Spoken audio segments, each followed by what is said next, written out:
You better speed that pumpkin up, Jake. Hurry, hurry. It's almost there. I might have to drop the hammer on you. Oh, my gosh. Oh, my God. Ah. Get a neck in it. You better, that's looking, you better hurry there, man. Ooh. That's it. You got 3, 2, 1.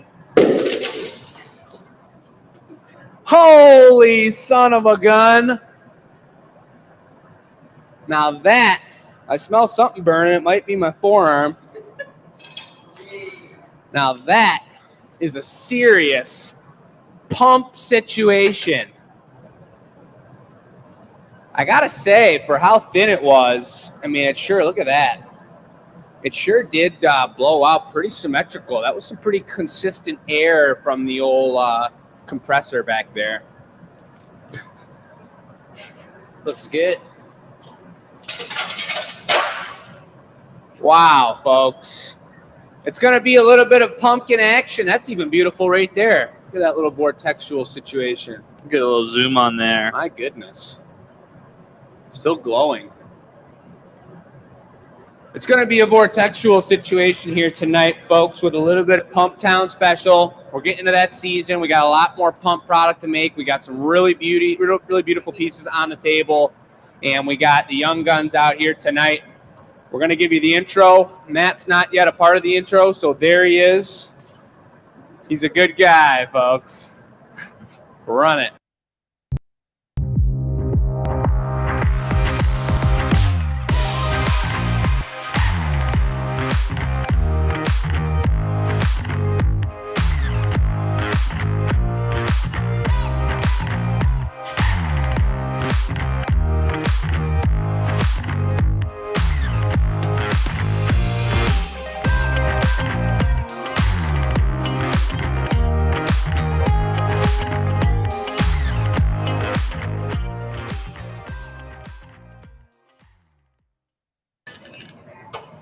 We're here. We're getting into pumpkin territory, folks. This is going to be the warmer-upper. We're going to work with some clear glass. We've been testing out multiple different style of frit mixes for this year's potential signature pumpkin. We did it a couple shows ago. We've altered the mix just a wee bit. We want to get this mix just right. It's taken us a few weeks now. Jake, who are we and where are we located? What a great question, folks. There's Bess over there. I don't think you're a part of the intro either, are you? Nope. There's Bess, you guys. Give her a hello. Everybody say hi to Bess. Hello. She's pushed right up to the Marber today so that she can boss us around a little bit during the show. Couldn't hear her last time. But that was a great question. Oliver, you want to tell them who we are and what the deal is? I would need to rehear the question. Who are we? Where are we What's the- Who are we? What Where do we we do? located? What do we do? Okay. Who's your Uh, daddy? We are the Glass Academy. We are located in Dearborn, Michigan, right off of Michigan Ave and Telegraph. And right now we're filming a live show, but we make all sorts of stuff. Good decor pieces, good drinkware. And somewhere in the middle of all that, we find time to goof off and do this. Where do we also have a team out right now? Well, not right now, but on the weekends. Dude, we're out at the Renaissance Festival. Big time. Big time. It's been a pretty crazy last couple weekends. There's like 250 different projects going on at one time around here. And the Michigan Renaissance Festival is one of those projects, but also so is the originating of our 2023 signature pump, as well as 248 other projects. So this time, though, that was a planned Explodo pumpkin. Matt was giving it the super pump. This time we're going to go back into our production mode where we kind of know the rhythm of making pumpkins together. Sometimes you can just do one of these. Sometimes you don't even need it. The nonverbal teamwork. That's right. Well, good. There's actually a ton of importance in the way that the air is introduced in the shaping of the pumpkin. Well, good. It's not just like blowing out an ornament or blowing out just some kind of bubble. you really got to shape the thickness of the walls and make it all work really right. Now, this is a smaller pumpkin to get us warmed up here, but we're going to make some jumbos, some honkers on the show here, and you guys will see. I'll kind of talk through what Matt and I went through a little earlier this week. Now I'm using gravity. I'm capping the pipe so that it doesn't lose its power, but it gets a nice little indent up top there. I just noticed in the background we got our device right here, folks, and I see a lot of comments coming in. We'll get to those in a minute, but if you guys have questions, Bess is sitting right there watching the comments. She'll ask them if they're for us. She'll answer them if she knows the answer, but hope you guys are doing amazing today. It's a beautiful day. Beautiful day to check out Matt's new shirt. We've got Chris in the comments. Chris. Saying, what's up? Who's Chris? We don't know who Chris is. He Oh. must be a new guy watching the show. New guy.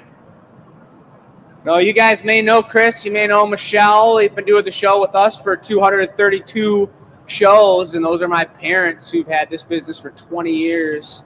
And we started these shows at the beginning of COVID. That was 2020, and we're now on show. This is 232. Sure is. It's incredible. We've had some big shows. We've had some small shows. We've had some treacherous shows. Jake, does it feel like show 232 to you? Kinda. It kinda does. Oliver, I actually have a question for you. I've been meaning to ask you. Okay. So I consider you somewhat of a Renfest professional. Yeah. Mhm. Yep. That's Okay. But this was your first year working it, as opposed to just being there, watching the glass blowing, and not being a part of the Glass Academy. yeah. How was that experience different for you? Obviously, other than being on stage, but is there anything you can kind of come to appreciate that you didn't realize before just watching? Absolutely. Yeah. So this might sound weird to some people who aren't familiar with the Renfest, but part of going to the Renfest, part of the true experience is being heckled. Sometimes you get a little heckled, whether it's by the guy you throw tomatoes at or the pickle guy, but there's a little bit of hecklage going on there. Hecklage. We love hecklage. We love hecklage. And I've been on the receiving end of the hecklage for a few years now, but to be able to dish it out and Take it just all. like be able to crack jokes at the crowd at the Glass Academy was a ton of fun.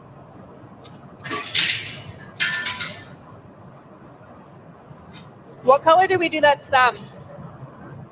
That's looking, is that gold brown or iris? Gold brown. Something like the gold brown. And Matt just brought a full curler, is what we call that stem.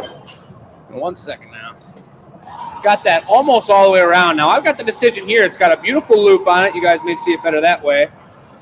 I can either take this and give it the full Princess Leia Gordita special, or I could take this and, like Michelle was mentioning with her design capabilities the other day, the folks and the people, which are you guys, do seem to appreciate a downward curler, a little bit more than something just tucked around up top. Give it the super pow.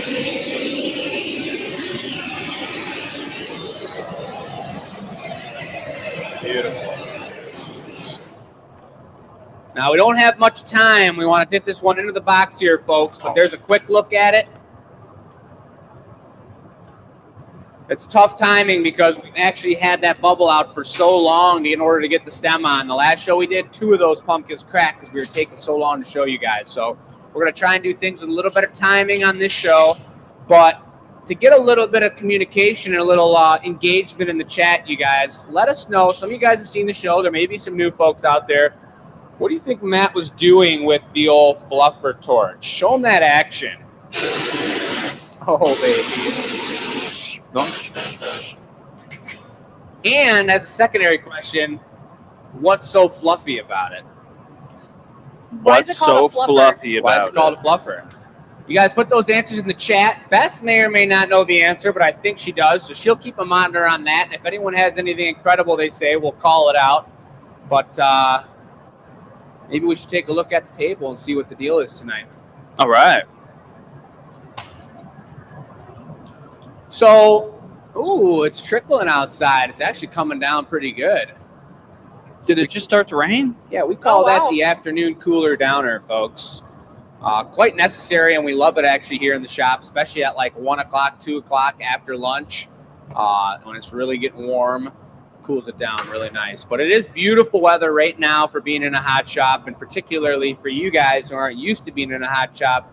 Now is class-taking weather. September is right when classes start ramping up. It's a beautiful time to come get in the shop and get creative with us, and we've got a couple brand new classes coming up here. So if you guys haven't taken a class yet, check it out on the website. We got a brand new booking system. It's super tight.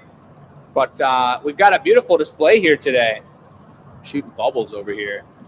These are some new pumpkins, you guys, and we cycle through a lot of different pumpkins. We've been making a bunch of new styles here for the Ren Fair and for this upcoming pumpkin time. We make them since starting in January, we start making pumpkins, but you never really know what's going to sell, what's going to be the popular color of the year, what the situation is. So we pumped up the stock room as much as we thought we needed.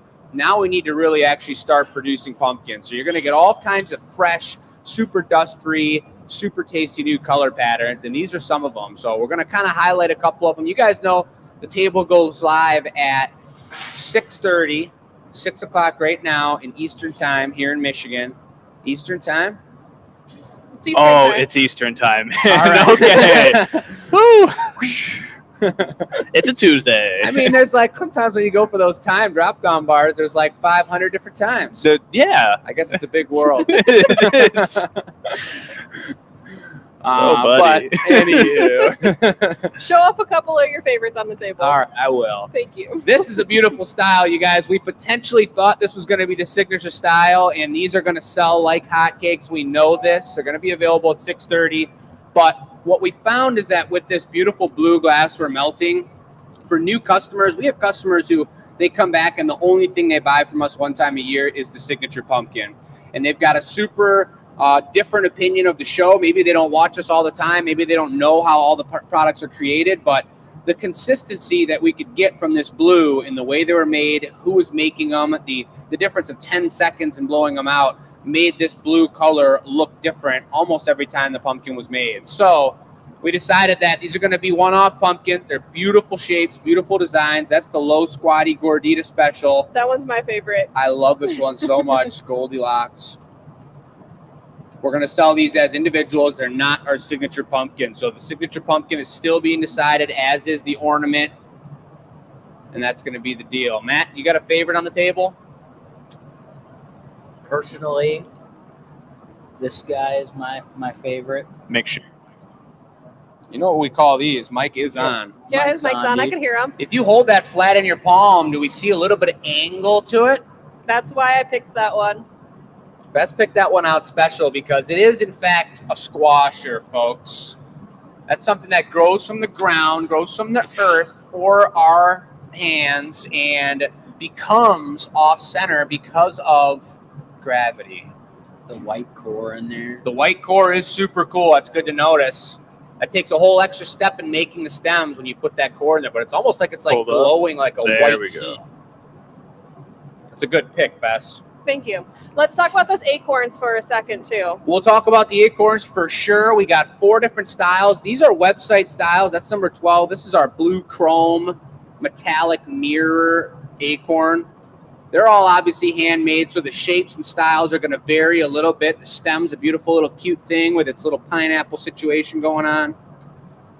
But there's 4 styles out here today, and I don't actually know how many recycle ones we have in backstock because we're not melting recycle now. Maybe we don't want to have 6 available if we don't have 6 in backstock. I'll double Keep check an eye that on one. that. Thanks, Bess. But that's all deep, beautiful blue recycle. Can you pick that one back up and just hold it off to the side, Yeah. let the light capture it, kind of Which side? get a little bit more of an angle on, a little bit lower? Yeah, right about there. Baby. So with any of the other acorns, we have a quantity of 6 available. I will double check the recycle, but recycle may be 1 or 2 of them or whatever we have right now. Precisely, folks. And that's this is the fresh one. This is a one-of-a-kinder that we're adding right now for the website. We've added a couple. There's one brand new style on the website with Adventurine. This is all just your natural nut brown squirrel special tasty glimmering glass acorn. That wasn't descriptive enough. Don't know what could be. You said so many words. That was a lot. Matt, you want to pick up one of those oranges in there? Maybe start from the left and we'll go from there.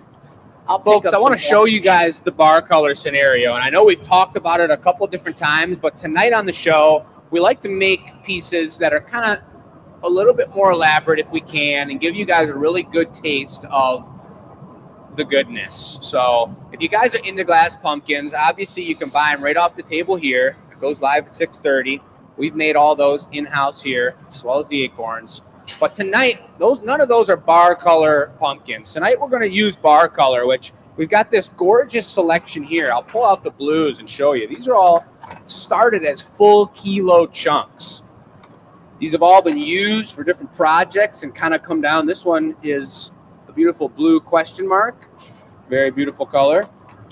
You've got, this one is, let's see, Kugler 285.2. The 0.2 makes all the difference. Makes a huge difference. If I remember correctly, maybe I'm wrong. I feel like that's like maybe batch number or something, but I don't purchase very much Kugler anymore. We purchase a lot of Reichenbach, a different brand. But here's like a lapis blue. That one you know, K91. There's some other ones, 81. That's opal light blue. I mean, there's a million colors. There's a whole rainbow. And each color, there's probably like, they probably have like 25, 30 different colors. And they're all numbered, and we have them all up. So today, Matt just picked up a nice chunk and a pretty large chunk of a bright orange, opaque orange. And oranges are super stiff colors. So when we go to put this on, it's going to take a little bit longer. That's why I kind of queued Matt up a little bit earlier to get that going, because it's going to take longer to heat it up. And then once we get it going on the pumpkin too, it's going to be a stiffer pumpkin. So we're going to need to work it into the body and take our time and make sure the heat is really even throughout the piece. That's the plan so far. And we're going to see there's nothing, we haven't pre-designed these completely on the show. We try and leave a little bit of room for artistic action during the show. But I did pull out the perfect selection of a few different accent colors, complementary colors for these pumpkins. And we got an orange out, which is beautiful, just in case. But we also have large spots of two different golds over here.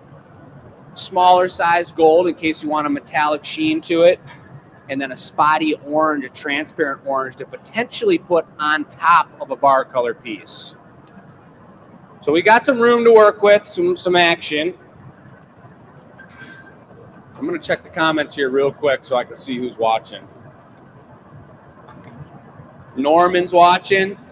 Said the sound is much better so far. Norman, maybe since you last saw, we got a brand new selection of microphones.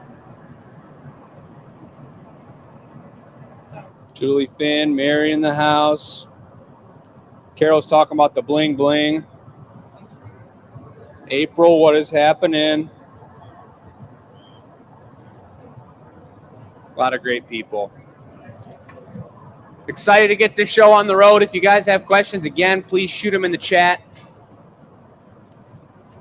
Just before we get this dropped over top, I want to show you guys the sweet new pipe that we kind of found. There's 3 of them. Found these in the back. We've organized now, and now it's past that organization station moment, but we've organized the pipes into mobile unit pipes, hot shop pipes, and Renaissance pipes. Man, that's a dark cloud out there. Yeah, it is.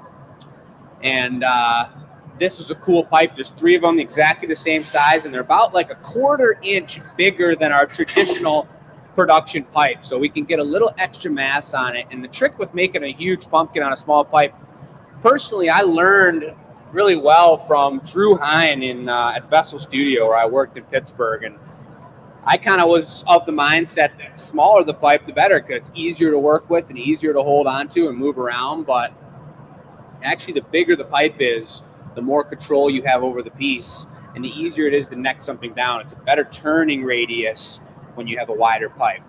So you just got to kind of take the extra weight. Ready? And all of these are Chris certified for when he wants to make something big. What is he? It's Chris certified for when he wants to make something big. Oh, exactly. So Oliver, you were out at the fair on Saturday. I know we already talked about it, but what was kind of some highlights from the fair, you think, or what was like? I mean, did you make anything out at the fair? I did a bosom chiller, and then I did a mini mug. And the mini mug was a learning experience, I would say, because I've never done handles before, let alone like small, intricate ones. What was tricky about putting on a handle? Just keep like you can't move so fast, like because we see you guys put on handles all the time, doing like the blown handles, and there is a precise speed that you guys are going at. If you go too fast, it's too hot, or you distort the shape of the glass, and that's what happened when I did my first handle. And then the second one, I went too far in the other direction, and I didn't have enough heat at the end of that glass for it to actually the overcompensation stick. Yeah. I mean, that's a big trick I found with just doing smaller stuff in general, is that you gain and lose heat so quickly that you have to work fast. Small stuff and goblets, thin stuff. That's what's difficult about glass blowing. It's totally a super valid point. But it was a good challenge. I enjoyed it. Heck yeah. It's definitely a different feeling to work in front of like a live audience of 40 people versus doing the live show. Looking into a camera. Yeah. What did you make the weekend before that? I made a hand. I made a bunch of bosom chillers. I think that's about it. What were your thoughts on the hand? You know, I mean, what was your brain going through sculpting a solid hand, and what was the outcome? I've never sculpted anything solid like that, and especially a hand. I feel like that's pretty difficult to take on for a first-time sculptor. The customer asked for me to do it first, and I said no, and I was like, it's kind of like drawing a hand. You can draw a landscape, and that's super cool, or you can replicate something over there, you know, a pair of shears. But to draw a hand, it's kind of like when you see video game people or like AI people, and they don't look 100% real. You can draw it, and you can try and match it perfectly, but it's like it takes a lot to make it look lively and have the life in the piece. So that's why I said no, but Matt was like, let me get after it. So it was all clear, the first one, and then I used the torch a lot, and I just kept looking at my hand like this. And that's the nice thing about it being a hand, is that you have reference to look at. And I just used the diamond shears, and I pinched each finger twice to make these little knuckle indentations. And, you know, it was an experience, definitely, but it came out good. It ended up looking like a hand. I saw it the following weekend, and I thought it looked really nice. Customer was super happy with it. I think it went well. That's another thing, like, I'd imagine that's new to you as well, is like taking custom orders right then, right there, and then whip them up right away. Definitely. It's not something I'm used to, but it went well. It was good. I mean, it's cool to get that ball rolling, and that's a beautiful thing about the Renaissance, is to get that ball rolling right off the bat, because like I said multiple times on the mic this weekend, and we've said here before many times too, the custom orders have slowed down on the show, which is nice in a sense because it's given us time to kind of think creatively and do what we want to do and kind of prep for the show a little bit more. But something we're really proud of is the ability to do custom orders. And the Ren Fair, people know this, and they come up to us, and we can draw it up, and we have confidence in us and our team that we can actually make the piece we're talking about. And I mean, especially for these guys, just learning glass blowing over the last couple years, to just jump right into the Ren Fair and be like, sure, you know, I mean, I think I could either, I mean, even if it's just you guys writing up an order and passing it off to us, just getting that mentality of getting it done is a pretty cool thing. I really like the aspect because at Ren Fair, everyone's there watching. Puts a little pressure on So, it. like, there's a little bit of pressure, yeah, but if you, like, oh, there's one small detail. We forgot to ask about the lip wrap. we can ask right then and there, Yeah. and we get the live answer. And we can do that sometimes here too, but it also, I mean, there's a whole portion of an aspect that I feel about custom orders where it's like, I'm not a huge fan at this point anymore. We did a lot of them during COVID, but I'm not a huge fan of doing custom orders without people either watching it on the live show being done or out at the Renaissance with us, because when people just call in an order and they're like, I want to set, with this color scheme like this or something like that, and they leave it kind of wide open, which is what we love. Sometimes we do it in a week and then they didn't see the process. They don't understand what we were thinking or talking about or doing during the process to get it to where it was. And it may not look like they pictured it in their brain, but we're at the Renaissance and we can work the whole thing out and show them the process and do it. It's a pretty cool thing. Got a couple comments to catch up on. Please bring them.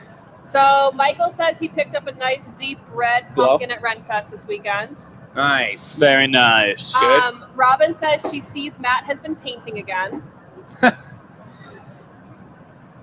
Hello? Oliver, someone said your mini mug did turn out great. Thanks. Ooh. Let's see here. Someone else said, I got some crazy champagne flutes this weekend at the Renaissance Festival. It was amazing. Yeah. Yeah, I think that must be Icarus. Didn't get that name figured out last week, but we did make some really cool custom orders over the weekend. Champagne flutes and many other super sweet pieces. How Looking did like a that? big old I didn't pumpkin. get to see how it actually turned out the next day, Jake. How did the ogre's toe goblet, grail, mug, chalice thing turn out? I don't know if Chris is still got service where he's at, if he's able to watch with us, but it was Chris's idea to do the big show as a giant ogre toe chalice. Didn't And you it do some was- sort of a straw with it too? It was like 12 inches tall, and because it was, he handed it off to me. I finished the piece up, but because it was a real live ogre toe situation and it was ripped from the body of an ogre, it did have a little bit of tendon up on the top. I hope this is still in the family-friendly territory, and I got to focus for a second, everybody. Don't mind us. Jake's just thinking about ogre toes again. While Jake is focusing, the warmer upper pumpkin went up for sale and it immediately sold. So that is Really? already off the table. Man, thank you guys. That's awesome to hear. But then the table for the show does go live in 2 minutes. 2-minute heads up for the table. Couldn't quite fit that one in the mold like I wanted, and I risked, if I was going to puff into that, I risked really blowing out the bottom super thin. So I decided to take it back, marble it, and drop it one more time here. Yeah. Hoping this is going to look real good, but we're going to have to take a look. This bar color has been throwing me for a loop here. We've got Matt on sound effects. Hoops have been thrown.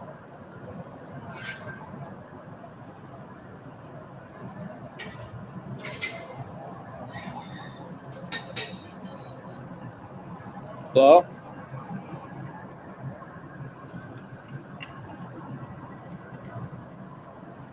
Well, the bottom's not too thin, so we're doing good. Good. Stop. I think I'm going to take a heat on it.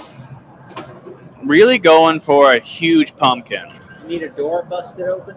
Say So that again. Oliver, maybe for some people who don't know the difference, what's the difference in look when it's finished between a bar color pumpkin and a frit pumpkin?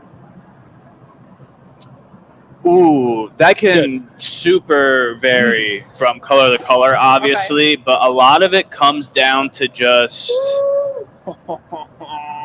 man, what's like the best word to use? Is it vibrancy? Is it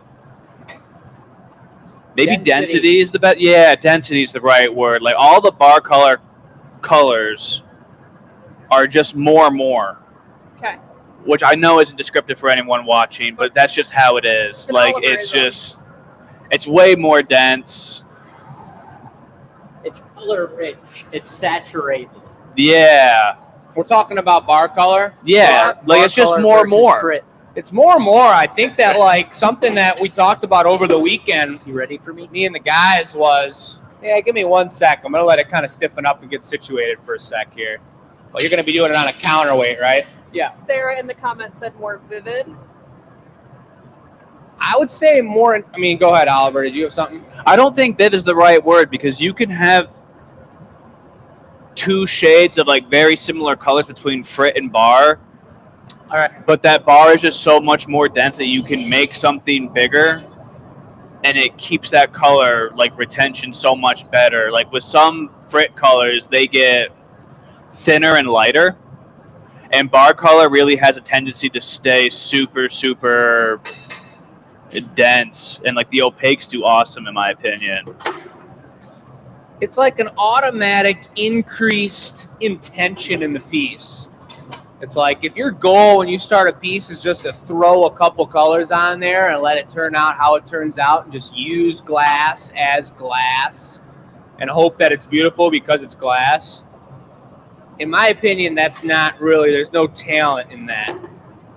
If you use bar color, there's no way to even just throw bar color on the piece. It forces you to slow down and put it on in a controlled and even, and it takes some craftsmanship to get it on there correct too. So it just puts more intention behind the piece that you're making, in my opinion. Norman said bar color seems more uniform. If you put That's it on a really good way to say it, yeah. If you put it on right, though, there's the color fade is sometimes seen as intentional, but when you put on color like this, if I were to blow the bubble uneven, the bubble didn't go on uneven, or we did a larger piece and we had a clear bubble and then did an overlay where we squished it onto the bubble and pushed it down even, it's really difficult. You dropping? Not yet. It's really difficult to get the color perfectly even along the whole piece. This is going to be a serious stem here, guys. Matt's got his whole brain focused on making this thing as symmetrical as possible. There's nothing easy about making large pumpkin stems.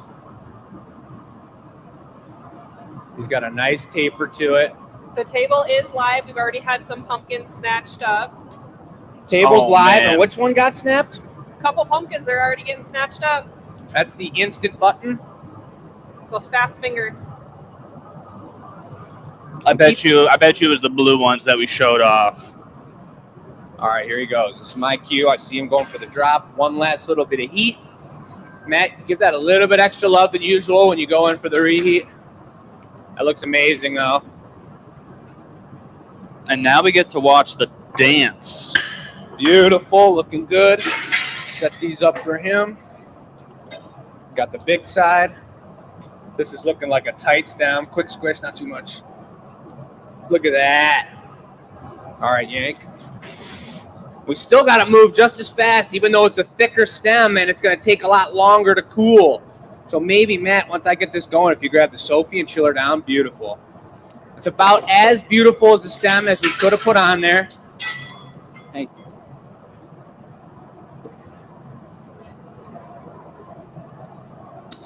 Oh, we want it cascading. There you go, Mom. Yeah, just from the side, right on that core part. It should be perfect. So Matt's using the Sophie to cool down certain parts of this stem so it stiffens up. I think something that people might maybe not realize is how hot that stem is going on and how much it moves throughout the shaping process of it, especially the big loop. Super glass.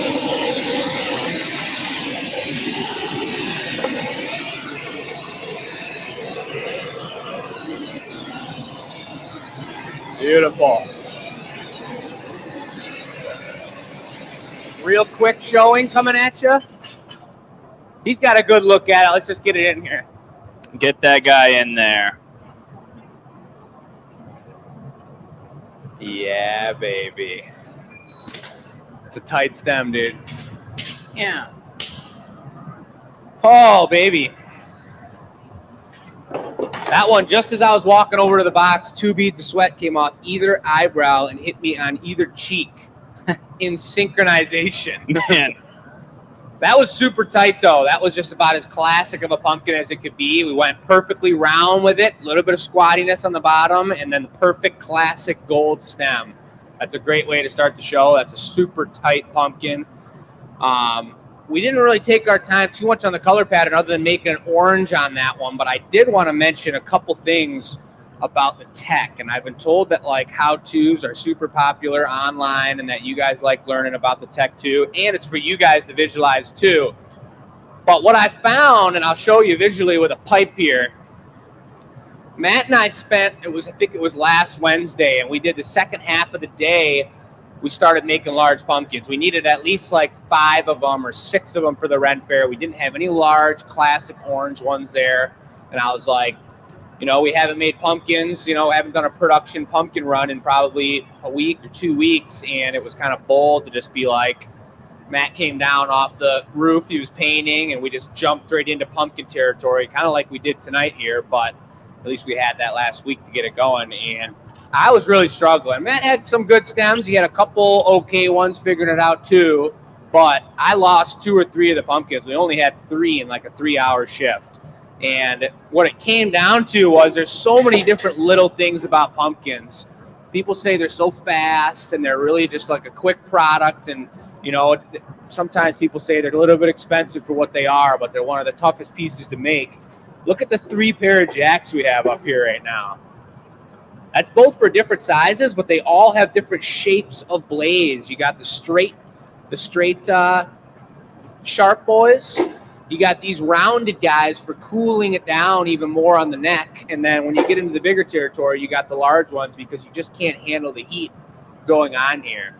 But not only was the color super important to have even, the bubbles got to be perfectly even when you're blowing it out. And what I realized when I'm making smaller pumpkins, I can really pull as much glass as I want right off the end of the pipe and squeeze it, pull it out, and have a really tiny moil, a lot less wasted glass. But if I'm going for a larger one, my first mistake on the first couple was I would start right against the pipe, and there's this phenomenon with glass that I don't really understand, but when you squeeze, you guys have seen it with the pumpkinettes. When you're going to make a pumpkinette, but you're too close to the pipe and you pull it off of the pipe, and then it just gets floppy and radical and crazy and pulls into a tiny little thing. Mm-hmm. That same kind of thing somehow happens with the blown larger pieces. And I was starting it too close to the pipe trying to use everything, and it would thin out the neck.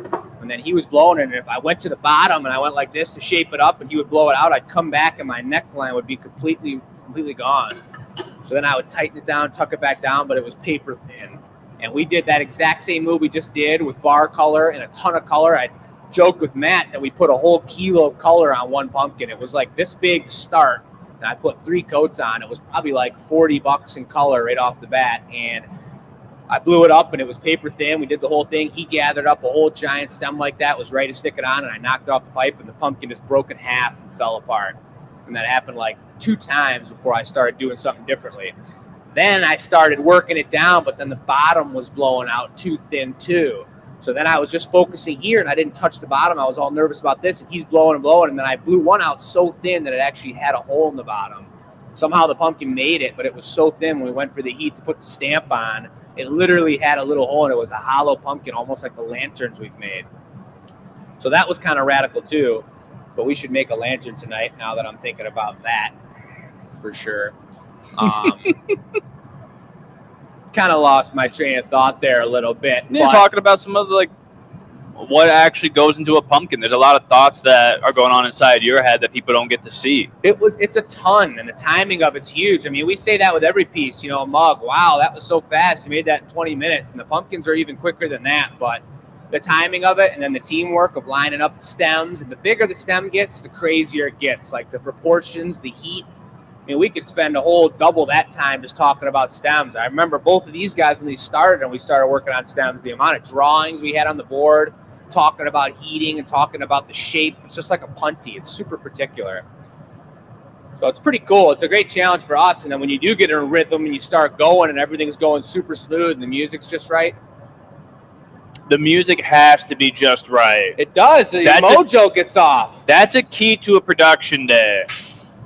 About that mojo, baby. Do you think any of there's any extra challenge in the fact that we typically do it as a production piece. So like you're more tuned to just going as fast as possible with this, whereas when we do it on a live show, you have to slow down a little bit. 100%. Sometimes you got to tell yourself to just chill out a little bit, and just relax, and like, you know, just take some time on a piece. And Couple things. yeah, Bess, give it to us. One, we are down to 1 recycled acorn.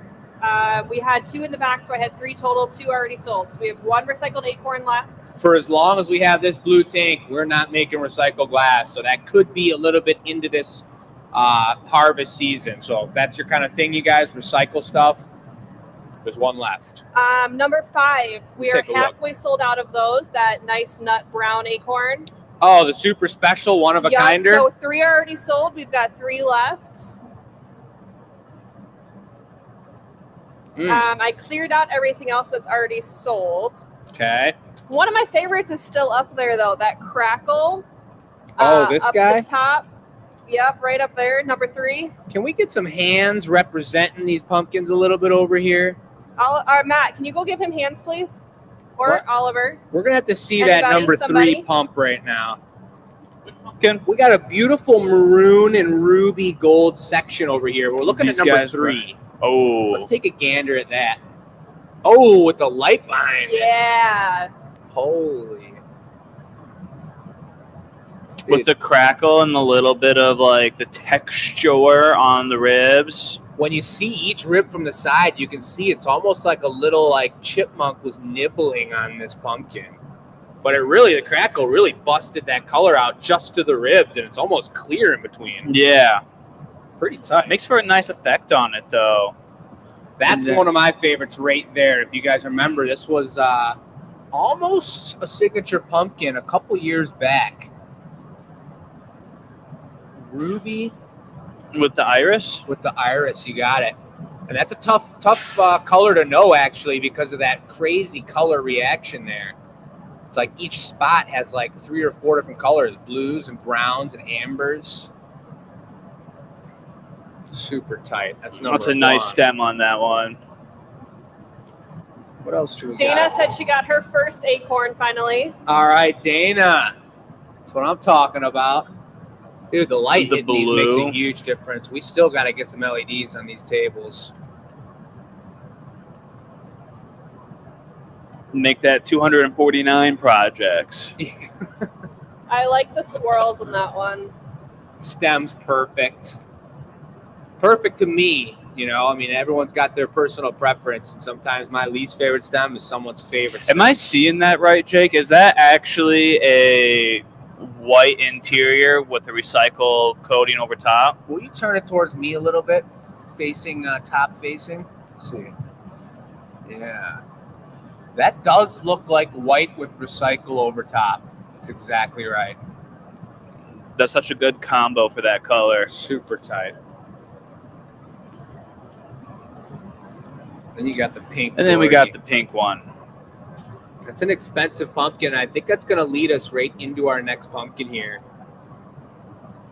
That's a real nice pumpkin over there. Let's go for that pink bar. We got this really cool, nice chunk, a large chunk of pink bar color we're going to use here. Ooh. We're going to swing it around, and I'm going to show Matt grabbing this guy right now because he's going over to the clear furnace. This camera seems a little bit low. Maybe it's good for the angle. This pink is one of the most expensive colors. We've said that a million times before, but red's made with gold, so are pinks. And for whatever reason, pinks are a little bit pricier than reds are. We're not the chemists of the industry. We're just the users of the most beautiful, gorgeous glass color. But a chunk like this is going to be a serious deal. We want to make a nice pumpkin out of it. And I think just like that one had a gold accent to it, I think we're going to take this chunk. We'll blow it out into a pumpkin, but there it goes. It's got to be That's quick pink? to get in the heat. That's pink.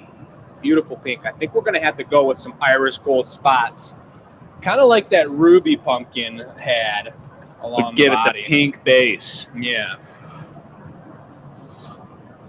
And because it's going to be, sometimes you could go, like if we were making an orange pumpkin and we coat it in like 5 coats of that.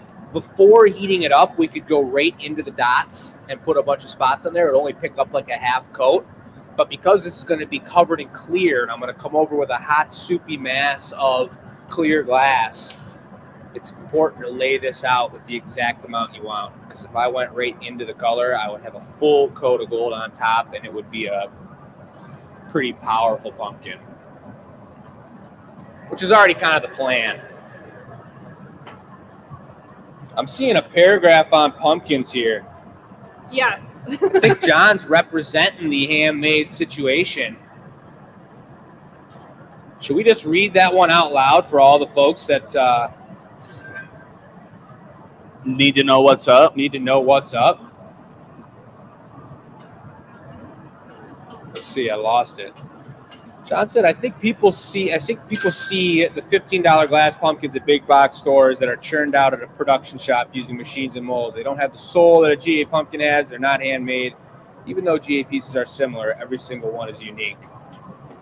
And, you know, those pieces are still unique and handmade, too. And they're from other countries, perhaps, or maybe they're from America, too. But it's just what you guys prefer, you know. I mean, just complete personal preference.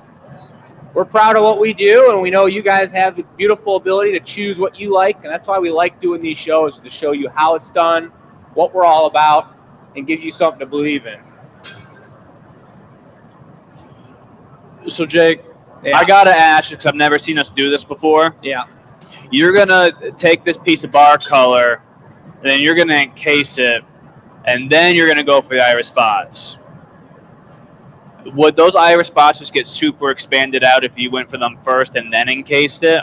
It's a really good question, and you know, there were a couple pieces we did that drinkware day where we put big spots of the blue mix on top of some of the tank blue, and we encased it and gathered over it and blew it out, and it looked really cool. But I can't predict how this gold's going to react to the pink, especially when it gets out that wide. With such an expensive chunk of color, I'd rather just see it turn out beautifully pink and have a little bit of gold on the outside. Or you know how it's going to react with the clear. There could definitely be, and the more we do pumpkins, the more I'll take pictures, and I've got a photo album going of my favorite ones, and I'm really trying to document even better the color patterns they are. But if we could find something like that, use a size 3, like giant pea size or dime size pieces of chunks of color, and have it be consistent, blow out perfectly smooth, I bet we could come up with some really cool color reactions.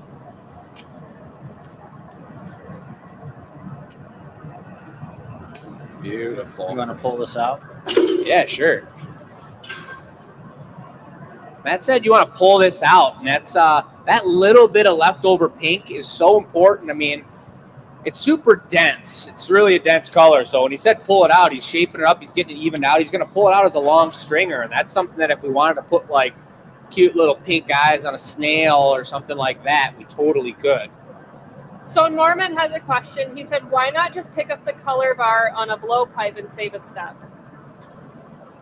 That's a really great question. The bar color is a really funky looking. It's a piece of bar. We break it, and it's got sharp edges, and it's not a perfectly even scenario. When the blowpipe, first of all, I don't really want to get a blowpipe hot enough that you can stick it to the glass and capture it like that when it's at 1,000 degrees. That pipe would have to be a lot hotter than I just had it. And second of all, even if I did, it'd probably be sticking off at some weird, awkward angle. And when you melt it in, you could trap bubbles up upon the pipe, and then it wouldn't really necessarily blow out perfectly even. So by doing this, even now, I don't know if you guys can tell, I'll waste a little bit of heat just to show you here. Right there, it's indented like a fraction of a little situation. And that's because actually that bar color was in an ovular shape before we dropped it on there. So when I dropped it on there, it stuck to like 80% of it and didn't connect all the way. So just as I was shaping it up there, I'm going to get it super hot, let it fall back more and connect perfectly, and then go for that. This is another pretty cool testament to understanding the way glass moves and having the heat figured out. Look how carefully he's doing this and moving real slow. You don't just pull something out; it doesn't pull out perfectly smooth. You got to think about it and use gravity, lift it up, lift it down, and make sure the heat comes out proportionate.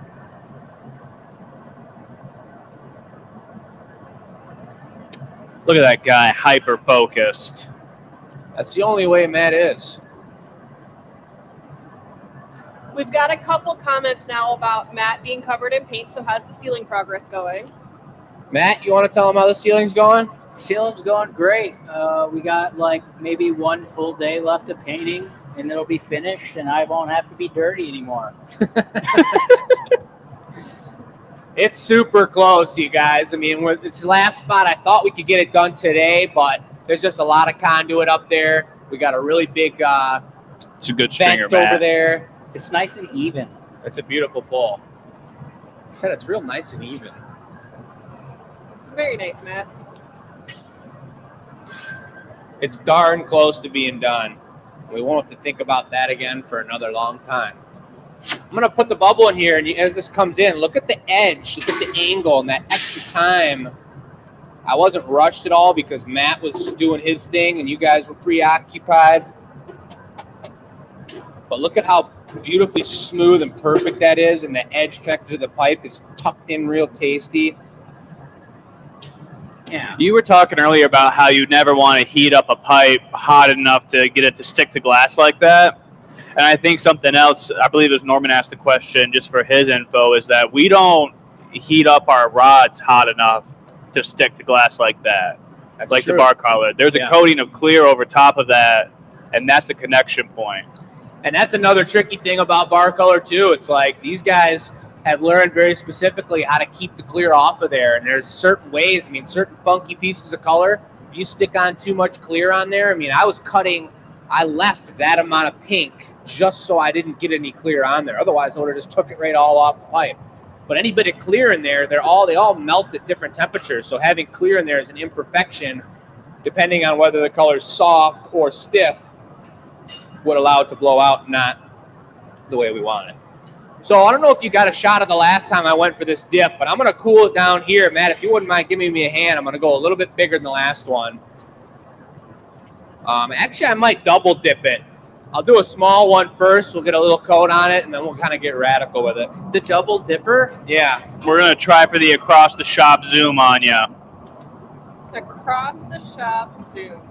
You guys may notice as I walk over this cool little color and product station with a beautiful plant.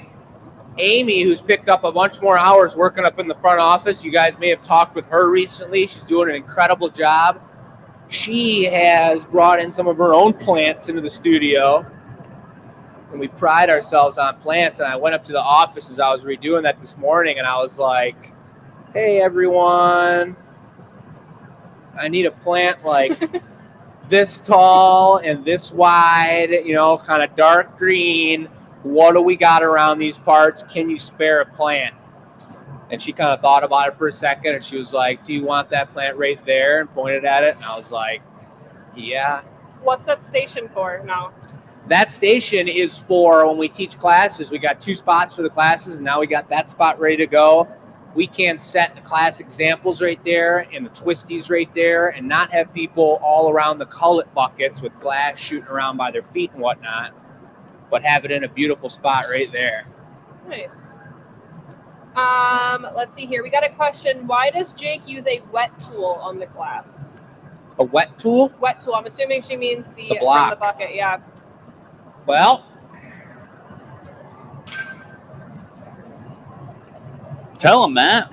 give What him the heck, business, man? man. All right, so You're chomping at the bit to tell him. let me explain something a little bit first. Get him in the camera. This thing is called the block tool, all right? It's made out of cherry wood, and it resides in that metal bucket over there. Wood, when it's soaked in water, cools the glass down a lot less than the metal table will, the marble. When the glass goes in here, it rides on a wave of steam rather than burning it. If you leave it in there for too long, it'll start to burn. You'll burn all the moisture off. But it's used to consolidate the glass and also cool it down at the same time, a lot less than the marble would cool it down. It's also, I don't know, I didn't hear if I heard that mentioned. It's also a measuring tool.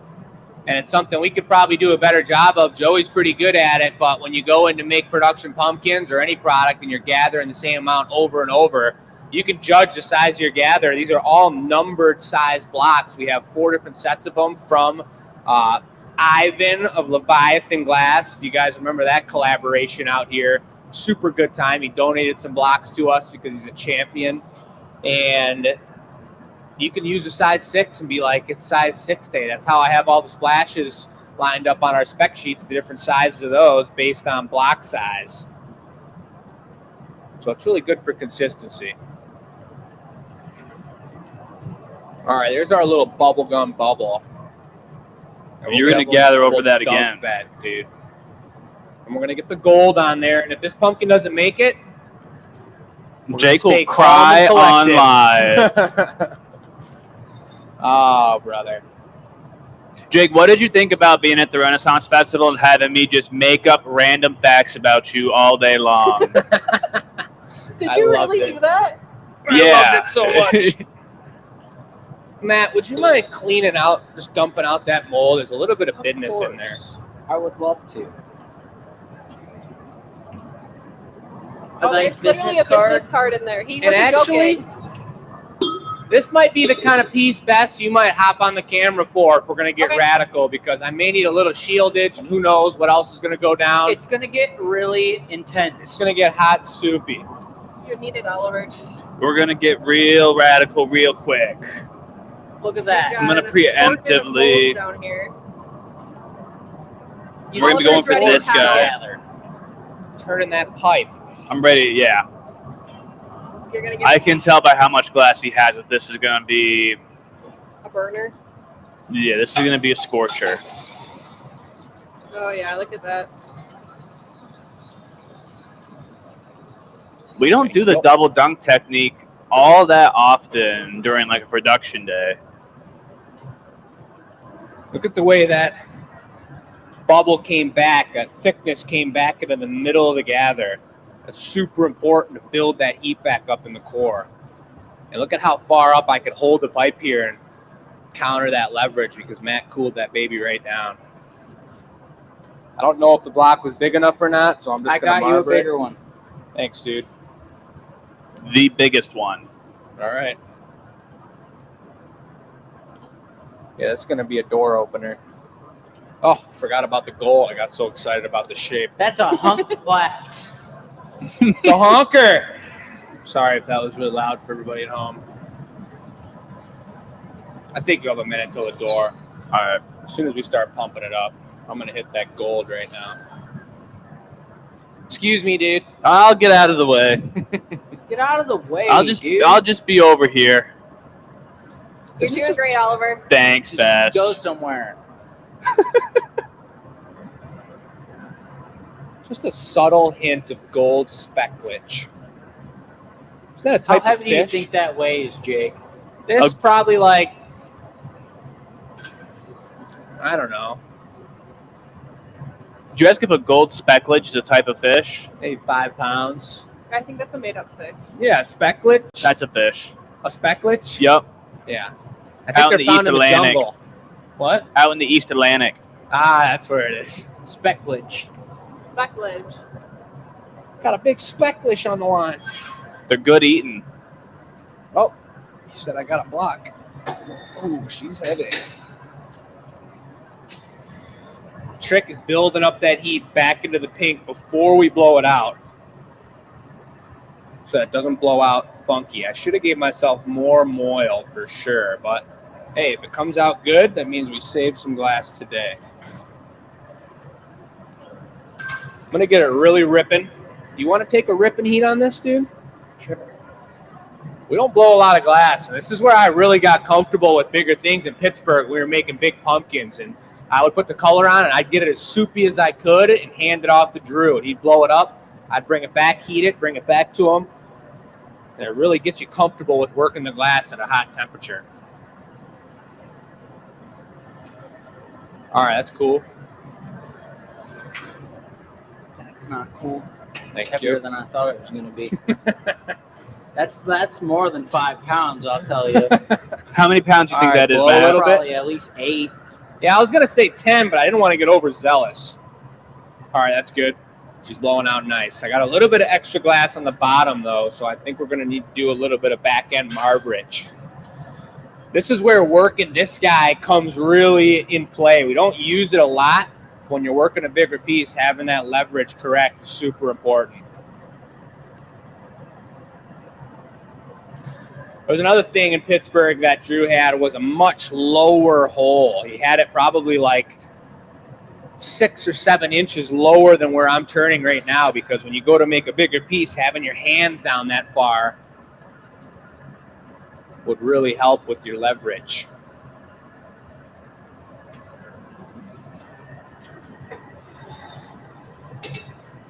Let's see if that puffs out all right. Thanks, dude. Blow a little harder.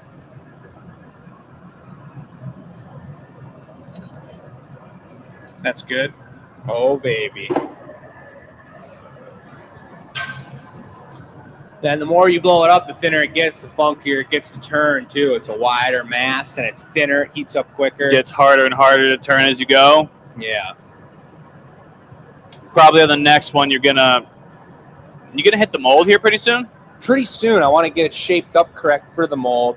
I already can tell I got a pretty thin neck, which is making me a little bit nervous because particularly this mold is a real wide topper, which means as you blow it out, it wants to blow out in the neck if you don't cool it down like that. So I'm going to spend a couple more heats just getting it queued up for the mold, ready to go. We'll definitely be going for another gold stem to match those dots. Same size, doesn't need to be too much more radical. So, Jake, somebody asked why we only have 2 furnaces going, but we have 3 over there. Yeah, it's a good question. Look, the middle one's just to look at. Yep.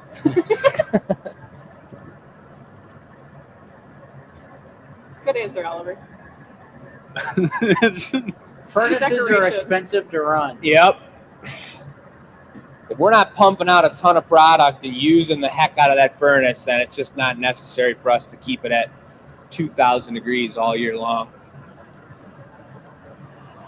We've got a partner who we thought was going to do a lot of work with it. He did a little bit of work with it. He may do more with it, but that's the reason we got it all hooked up. And if he decides to start melting his own color, then we'll get that guy going. But I'm going in the mold here. Matt, would you slide that, or someone slide that box over a little bit? John said at this point it's kind of looking like a lava lamp. Totally. Just wait on it, John. Give it 40 seconds. You can count it down. I can see that iris gold in there, though. That iris looks nice.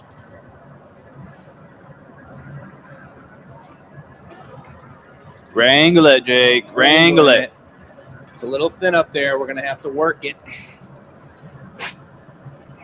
I like the noise of the ridges hitting the marker. So this is going to be Oliver giving me a little air. Matt, you'll be turning it at an angle. Okay. Two-hand super turner.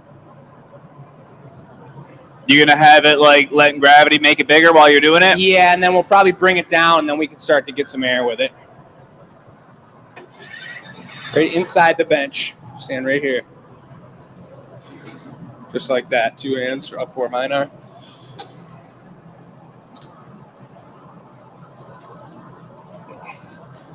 Beautiful. Keep it going. All right, drop it down. Let's get some air going.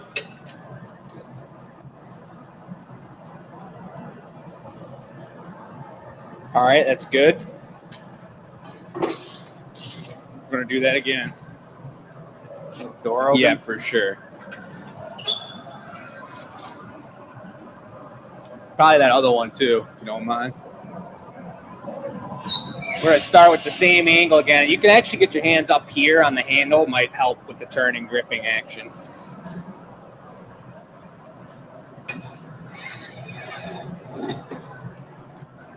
Going back. Beautiful. I'm pulling towards me. All right, a little bit of air if you can from there, Oliver.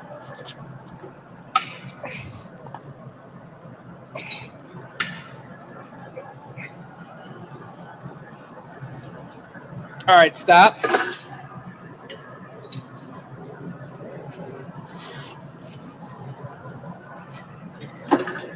Looks good. It's pretty nice, guys. Yeah, I Looks like good. the higher spots on it came out sweet. Yeah, it Oh, goes yeah, nice look with the at that. pink. All right, I'm going to give it one kind of upward hanger, and then, I mean, do we want to have it squashed at all, hanging to the side, or keep it round? Just keep it round and original. Yeah. All right, round it is. I feel like most of the time we make huge pumpkins, we squash them.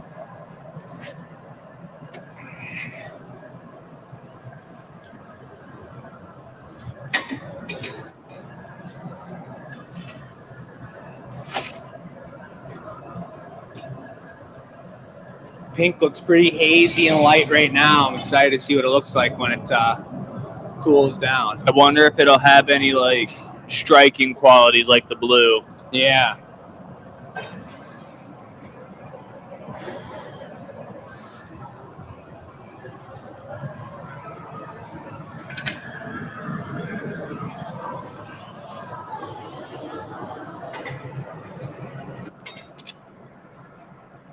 Nice. That's how you always know if you're too thin on the bottom or not. It's the perfect thickness. If you stick that on there and the thing just goes, then you're too thin, you're too hot. Or sometimes it's paper thin and you stick it on, you think you got the right heat, but it's ice cold and it doesn't even move because, watch the sweat now. Because by the time you get to the bench, it cools down so much, it's solid again.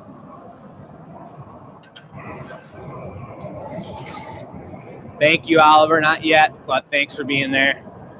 He's thinking ahead into the gold. We got gold on the outside, and we're going to have to iridize it. When it's a smaller pumpkin, I can one-hand it back there.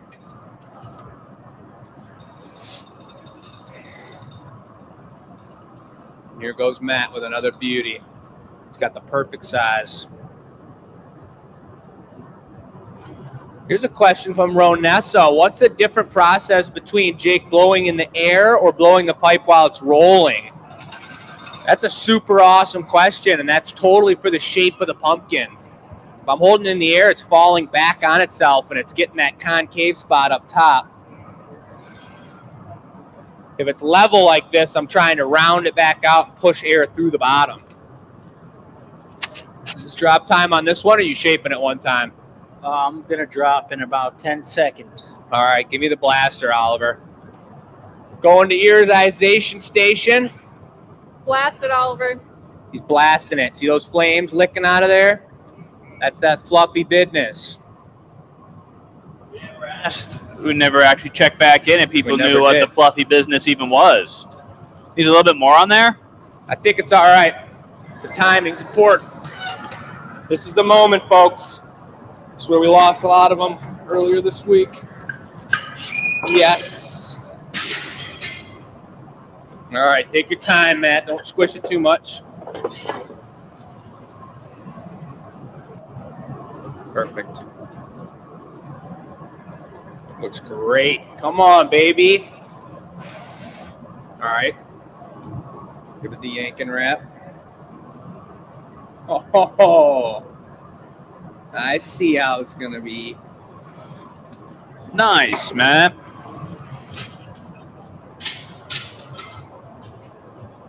Thank you.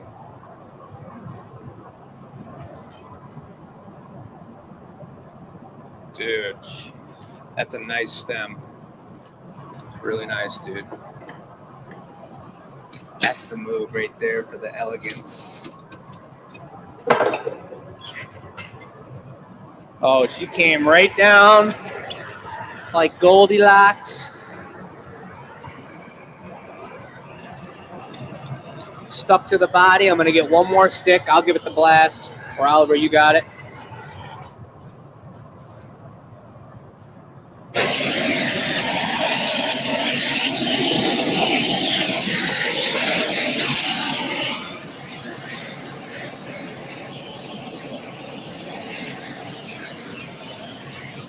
That's cool.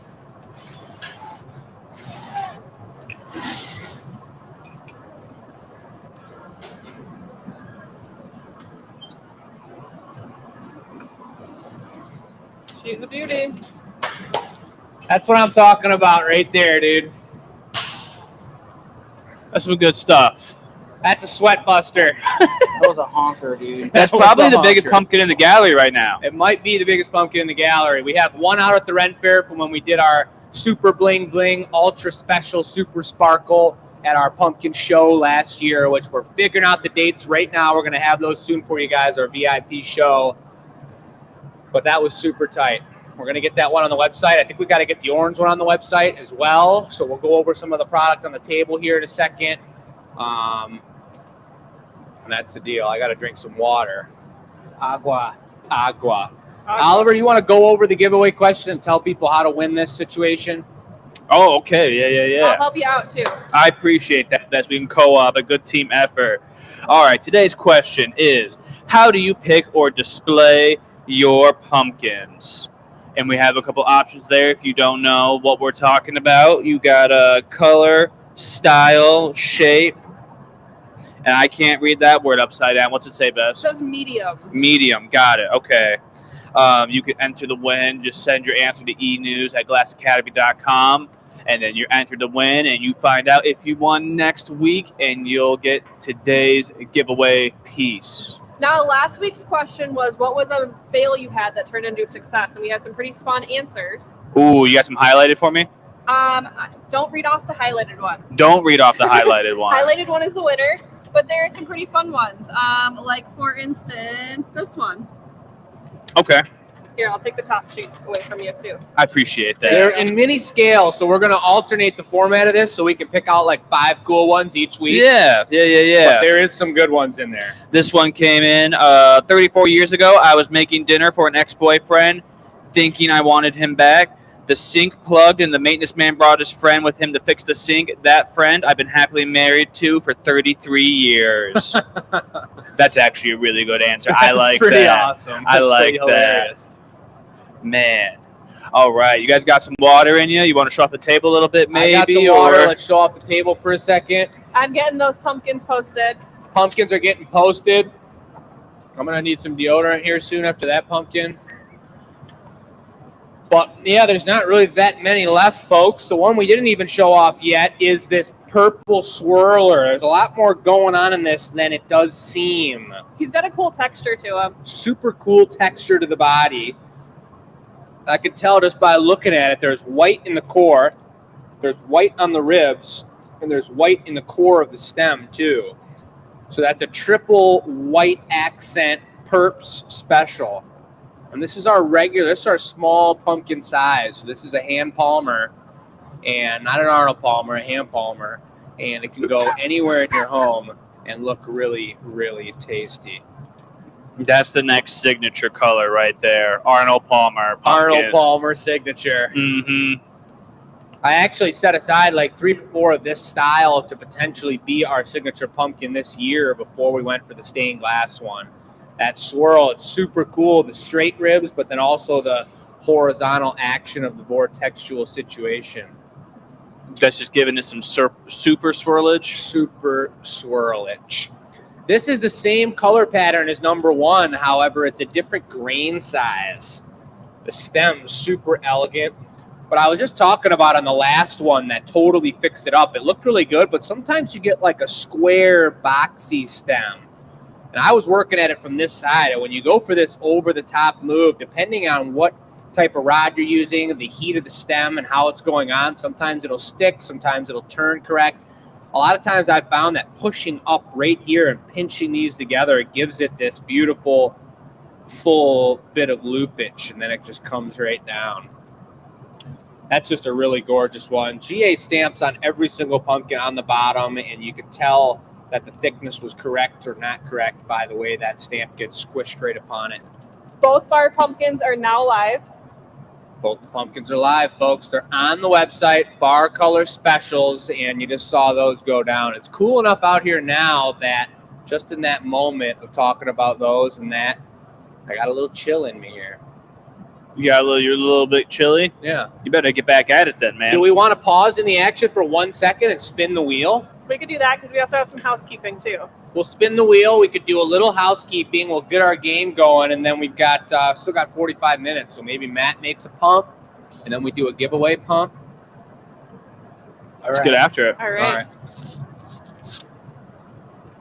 You guys know about the wheel shenanigans around here? Yeah. We all know what the wheel shenanigans is. Why don't you tell the folks back at home? The wheel shenanigans is where it all goes down. That's enough explanation. Spin that thing. This is going to be a challenge. It could potentially be something else, but it could potentially be a challenge. Oh, yeah. Thinnest one. bub. The fresh new Glass Academy GA Champions Cup Challenge, folks. The thinnest bub. What does that mean, Jake? What does that mean, Jake? It's where the action is. It's where the action is. Basically, the thinnest bub is a new one we're going to try here. We got the rules and the stipulations go as follows. 1 pipe size, red pipe. We all get 1 gather. You can go big with it or you could go small. But when you blow glass really thin, just like we did at the beginning of this episode, see that pump? Now this wasn't quite thin enough. Probably because it has the ribs. If you blow a bubble thin enough, though, you can get it to bend and it can be flexing. But this is still paper thin. But these ribs are kind of like lines of structure within the piece. We're going to go for the thinnest bub possible. You blow it out. You can have an assistant probably blow it out with you as you're necking it down. But it's got to get off the pipe and not break. And we'll judge based off weight and potentially if we can get someone to get some flex in their bubble, they might. We're going to judge based off the weight. Well, if nobody gets flex, we've never done this before. Potentially nobody could get flex in their bub because we're all experimenting. We're trying for the first time. But if you do get flex, it's kind of like an automatic win, I feel like. But then based off that, we're going to judge based on, you know what's even better? You can do it off the sound. Off the sound. The thinner it sounds. We'll put it right up to a microphone and we'll go tap, tap, tap. And you guys will decide. What determines a thin-sounding pumpkin? You just have to know. You just got to know. It's not like, yeah, you just got to know. This is experimental, folks. Let's give it a try. I will say off the bat, I'll just give you guys all the notice that if you seal the bubble, it'll never flex. You won't get it thin enough. So don't seal the bubble. Don't seal it up. Should we spin the mold to see who's going first? Yeah, spin that thing. Oliver's behind the camera.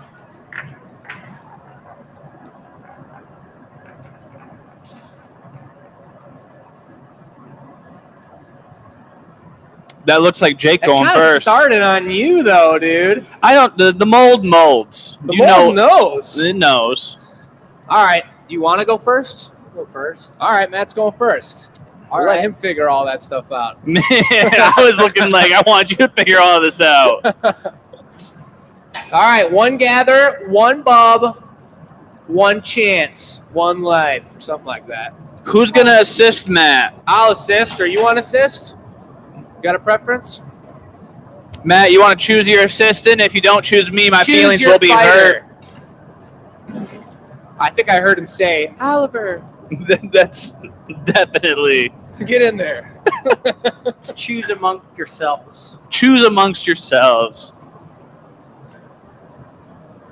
All right, he's got 1 gather, looking like a good size, whatever that means. So the rules here are 1 gather on the red pipe, and you gotta be able to knock it off. Yeah. And those are your rules. Yep. I would say no reheats, but I think by the time you get to the thinnest bubble, if you go to reheat it, you're toast anyway. So it's probably just wise not to reheat.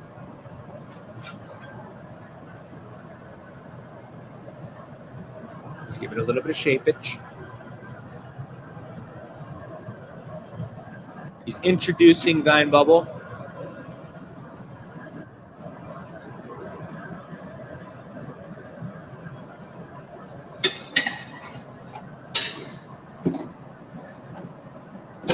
Picking his tool. Blow. Stop. Precision air inflation. Woo, did I hear a tooth there? No, that's my glasses. Go ahead. Glasses, even better. Blow hard. Hard as you can. As hard as you can. I can tell by his face he's blowing as hard as he can. Whew. About as That's much as like, that one he wasn't got in blowing it. hard enough. I got this.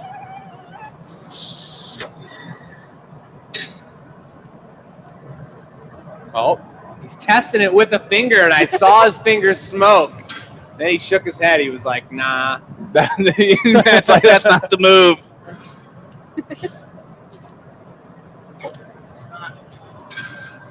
Wasn't very thin, guys. Oliver didn't have the lung power. Oh, The lung power. The old assistant special. Man. All right.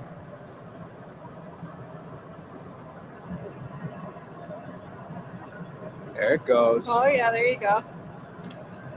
Maybe it was a heat issue, Matt. Ah. This is a little not going to work. Michelle just commented that Sorry, they're watching guys. from Austin, Texas. All right. It's thin, but They're also eating octopus. I doubt it's going to come off, but we can try. Bring it over here. We could just knock it on the flow. She said they're in Austin, Texas, eating octopus, watching the show, folks. How about that? We're at a business course, doing super well. I'm watching the dog for the week. How's that going? You know. Well, let me see. Standing in front of the camera. Just knock it on the floor. All right, all right.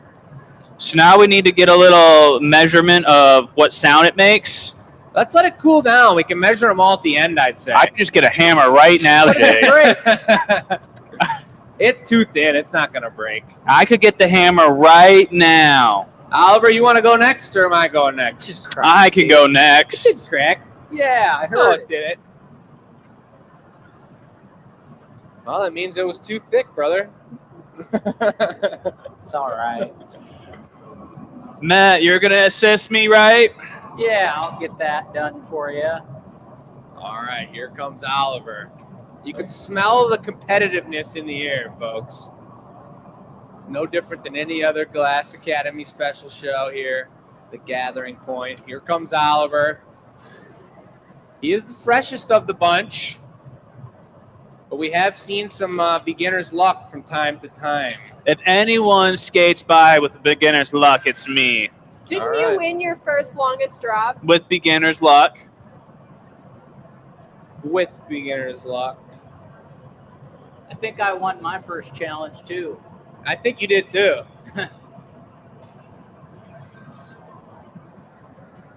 To the Marv. Give it the. Yeah. Look at this beautiful Marvage. Takes a steady hand to hit the tip like that. Holding the weight of the pipe, turning with both hands, super even and tasty. Nice little blowing cap. He's got a bubble introduced. He's setting this up like a pro. Let's see how it goes. He's blowing it out real good. Let's see if he gets Matt a really hard time.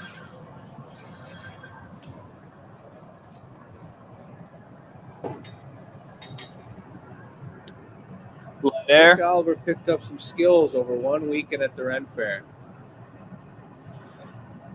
Keep it coming. Oh, it's an arm sizzler. Stop.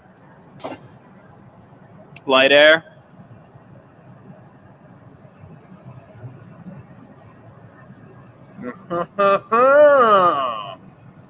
Blow as hard as you can, Matt. What are you doing back there?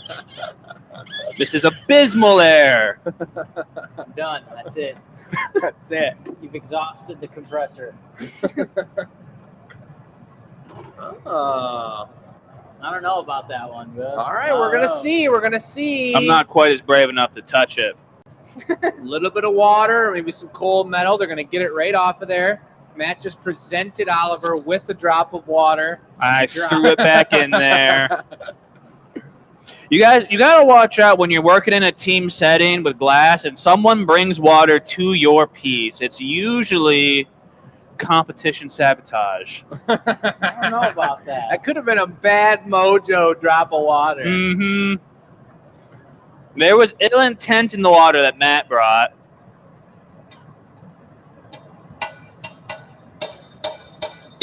Beautiful. I don't know. Remember, man. size doesn't matter. Size does matter. Oh, Mine sounds better. I don't know about that. Mine's tuned. we're gonna see. We're gonna take a look right at it. Mine's so much bigger, Matt, that when it sounds thinner, it's just gonna be like bass boosted. It's gonna be beefy. I went for a little bit different scale here. Jake's going for the mini bub. I don't need to make a honker. It just needs to be thin, and I want to squeeze it like a little gummy bear, like Oliver's mentioned before, and just have it be like.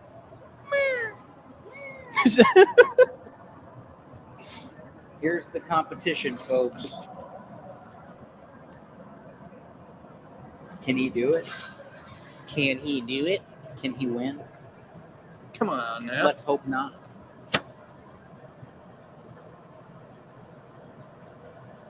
There's a bubble in there, dude. My bubble's looking super thick. What if I just didn't give him air? Blow tender, but with consistency. Keep going, keep going, keep going, keep going, keep going, keep going. Blow hard.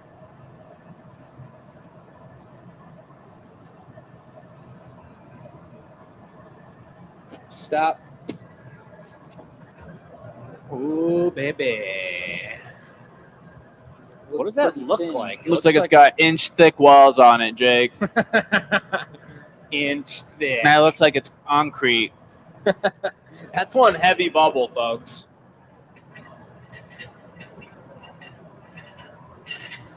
It's a cool looking moil. I mean, if that was its own little, like, if you could chop it off right here, it'd be a cool looking piece.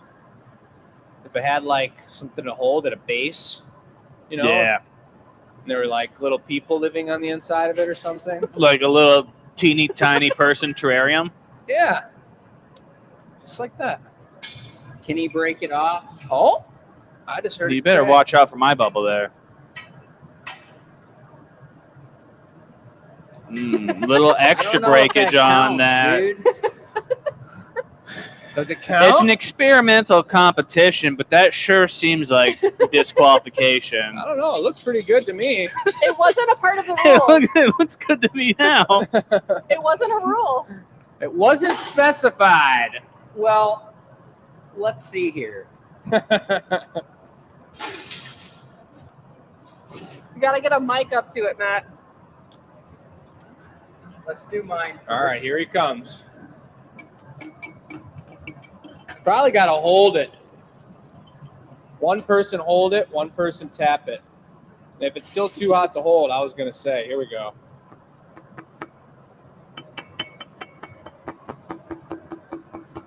All right. Heard. That's number one, Matt. Number two. Oliver. That's way Now, thinner. That sounds a That's lot a lot thinner. thinner. Here, Matt, before you grab that, do you want to check it with this guy? No. That's a winner.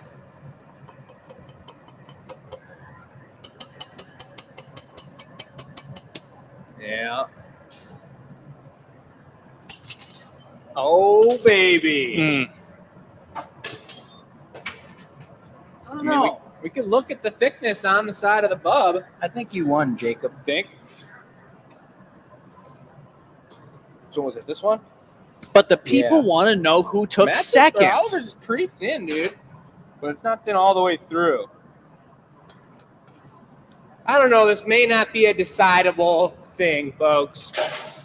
So who gets their name on the cup? Huh? All of us. Yeah, the trio. We did it, Just team. put the young guns on it. The Young Guns. All right, gather one think- up, Matt. Let's get a nice pumpkin in here. I'm going to take the camera and talk about what we've been working on in the shop for Matt getting going on pumpkin production. You gonna do Frit over here? Yeah. All right. And we do have some housekeeping. So as he gathers that up, let me take you over to Bess's tech station. Everyone, Here she is, folks, in the flesh. Hello. Give her a round of thumbs. everyone in the comments thinks that Jake won that Oliver, competition. can I have my clipboard back, please, that you were reading those answers from earlier? Yeah. Thank you. What? All right, so I've got a couple things. The first one is our winner for the giveaway for last week. Oliver, if you could also bring me the giveaway piece right over there. Thank you. This super special. Show it off. Let's see that. Oh, man. She Bam. did get closer to the Marver and got kind of bossy. Sorry, I'll back up next week.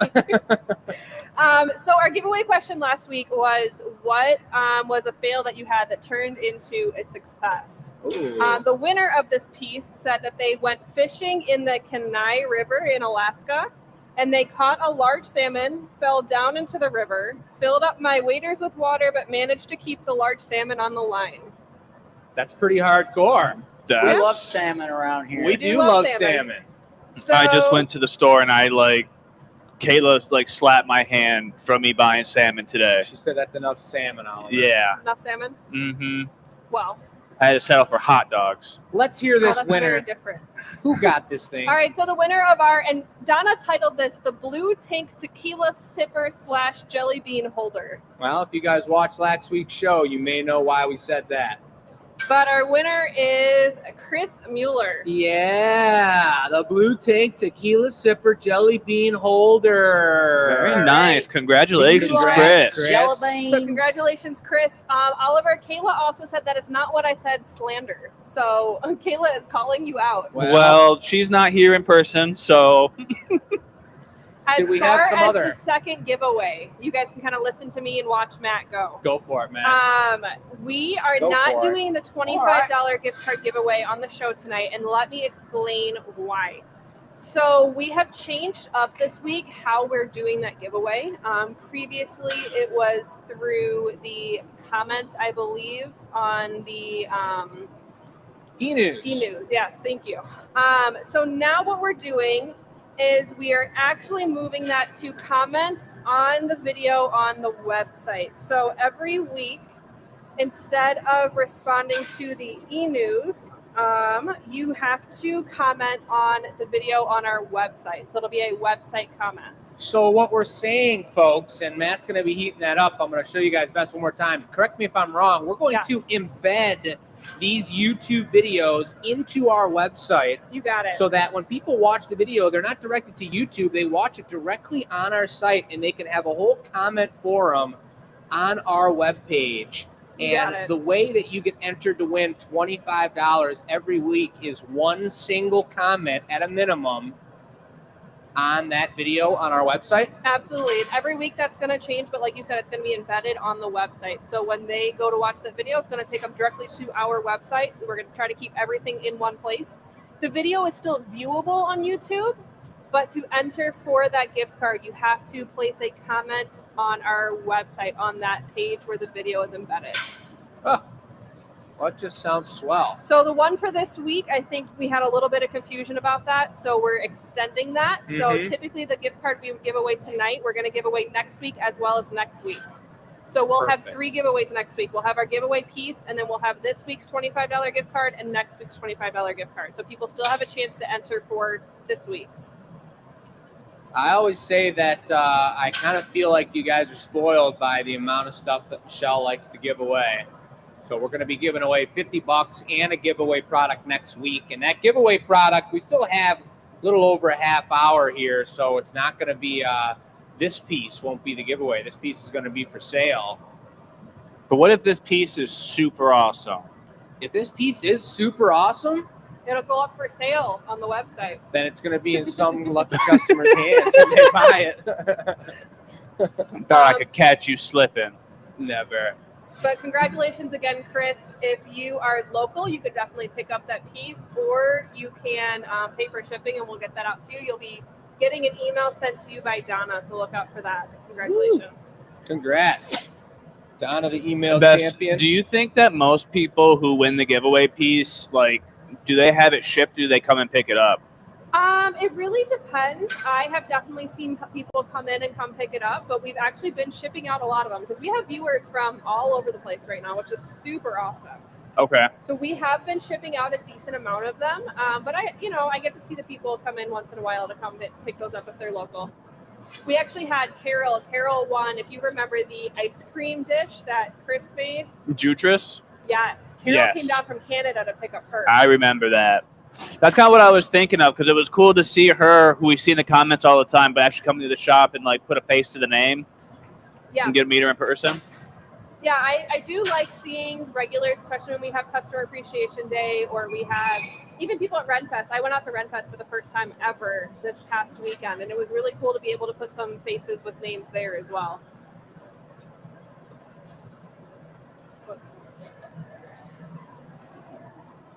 Got to taper that tip too there. Yes, sir. So what color are we working on right now? What color are we working on right now? This is Matt, a what nice- color is that? It's a nice saffron base with a little bit of that opaque orange just dusted right on the. Sprinkled upon it. Yeah, you know the Okay. vibes, just like that.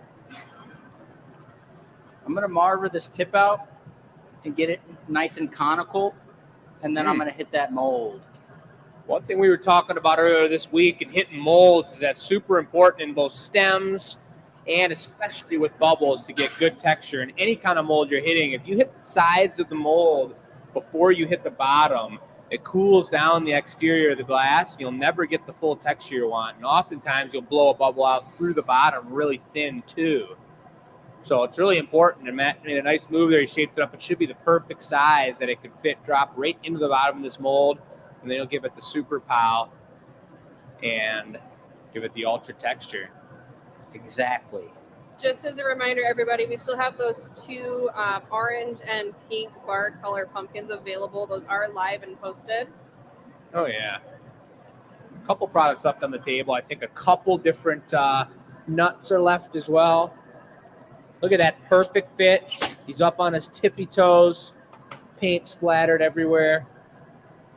Nice swing outside of the mold. He hit it really nice. Great texture. Maximum utilization of the 12-point mold.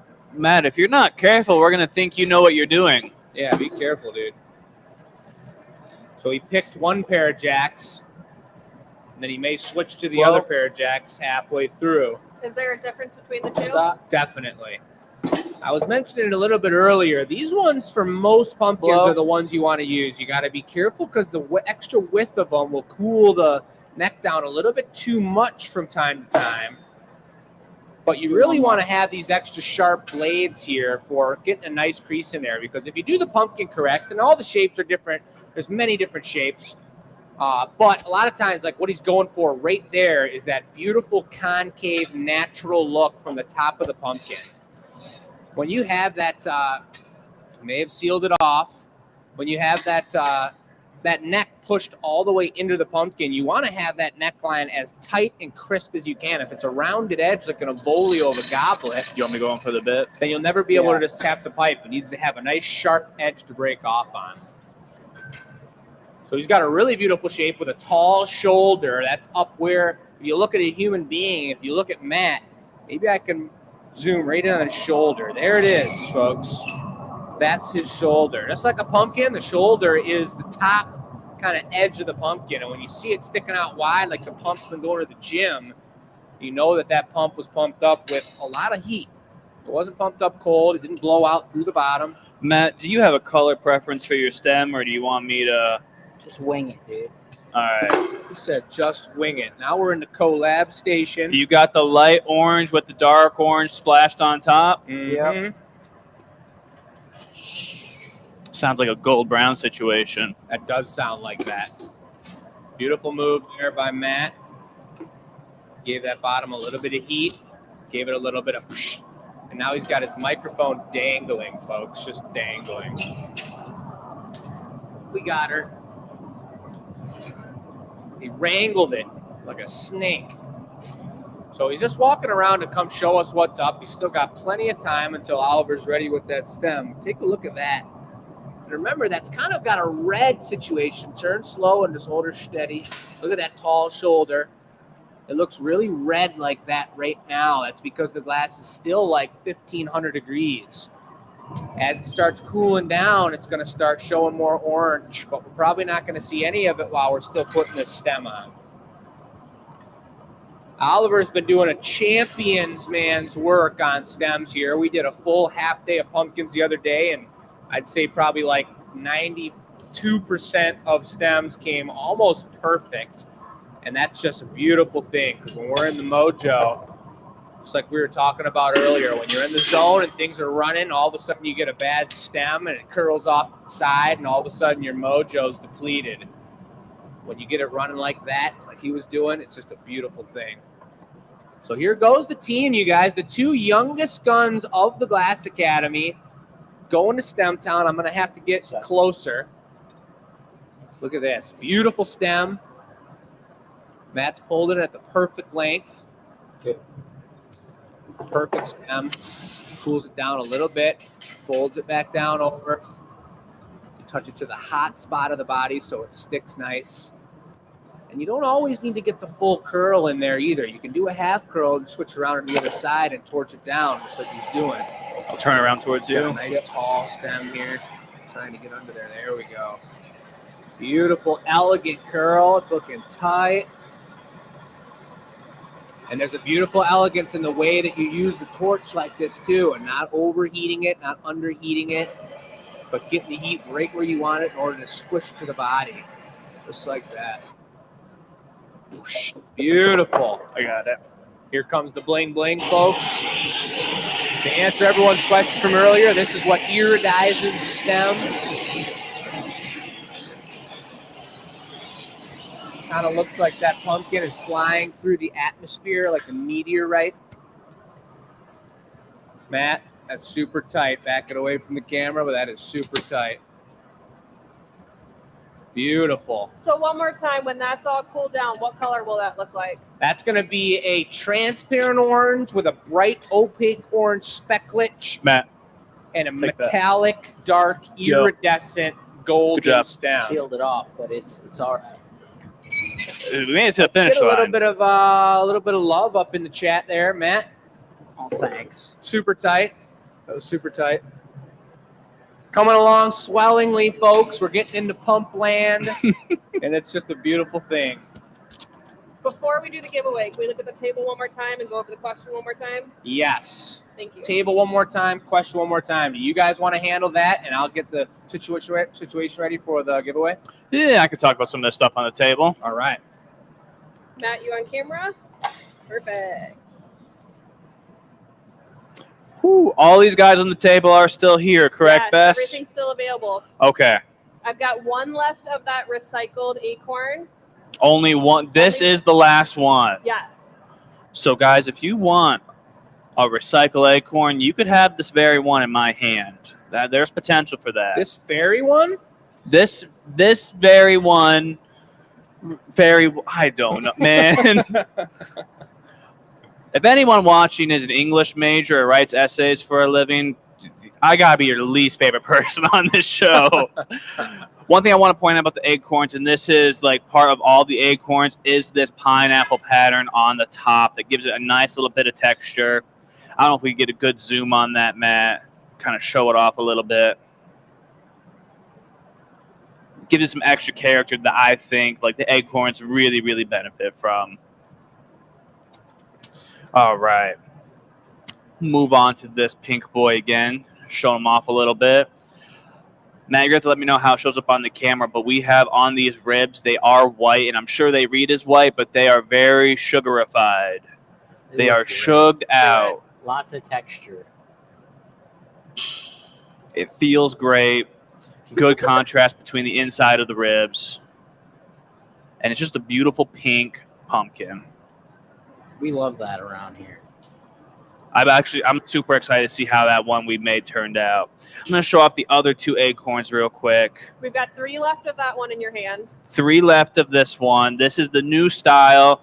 that is just coming out to the website or just came out to the website. I don't know that it's posted yet, but it's up there tonight, just for tonight for right now. This is an interesting one because we don't tend to do a lot of opaque browns in a lot of our products. So to have an acorn with that in there and then the transparency with it, that's really cool to me. And then we got the classic, the clear with the iris gold cap and stem on it. In just a minute, Bess is going to tell me how many of these we have left. Crispy. These ones look super nice. I like the acorns. The acorns look super cool. And then the copper ruby with the iris spots on top. You only get that reaction with copper ruby and the iris together with all these spots and how they have like that halo of turquoise blue on them. I absolutely love that reaction. I think it looks super good. Jake, what's the situation over there? The situation is good. I got some clear gathered up, and it's time to go to Pumptown once again. Okay. However, we're going to switch it up for the giveaway for you guys and give you a little something special. Going into the orange. Is this the giveaway right here, Jake? This is the giveaway, and it's going to be something that can be used to drink any sort of liquid. Okay. And it's going to be something with some sort of foliage on it. Can they see what's going on here, Matt? Matt? I could see. Matt could see. Matt was just so mesmerized. Matt's like, you're going to put foliage on that thing? Joey commented and said, "What's up, you guys? I was just on the Amtrak that passed the building on the way to Chicago." Yeah. Man. Joey just passed us behind the shop, right back there. Pretty cool. Got to go fast, Joey.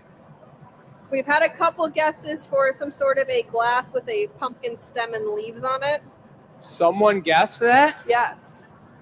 Wow. Well, we've done a lot of these, and we did quite a few over the weekend at the fair, and they were turning out incredible. I'm not going to do a super full-blown, incredible pumpkin patch mug, but I am going to do something that I don't know if we've even done before, which we're going to do a wine glass. A pumpkin wine glass? A stemless wine glass. Stemless wine glass. So it's just going to have, sometimes for the mugs, we'll do 3 leaves on the body, 3 leaves coming down that the piece stands on. For this one, we're going to go with just 3 leaves on the bottom. We'll flatten the bottom real tasty, but not too tasty because it's a wine glass and it's got that beautiful kind of like bulging bottom to it, but just right. So I'm getting it real hot, same shape Matt had. I'm going to drop it in the mold with as much floppy goodness as I can manage and muster.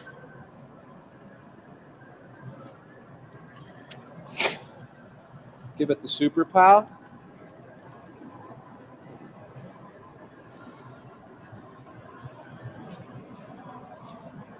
Then take it to the inflation station.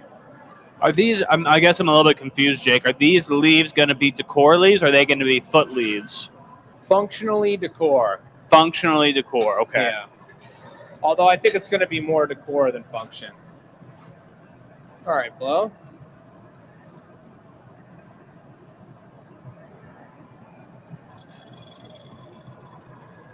Beautiful. All right, we're going for golden leaves, though. Golden leaves. We got that size 1 Urus right there.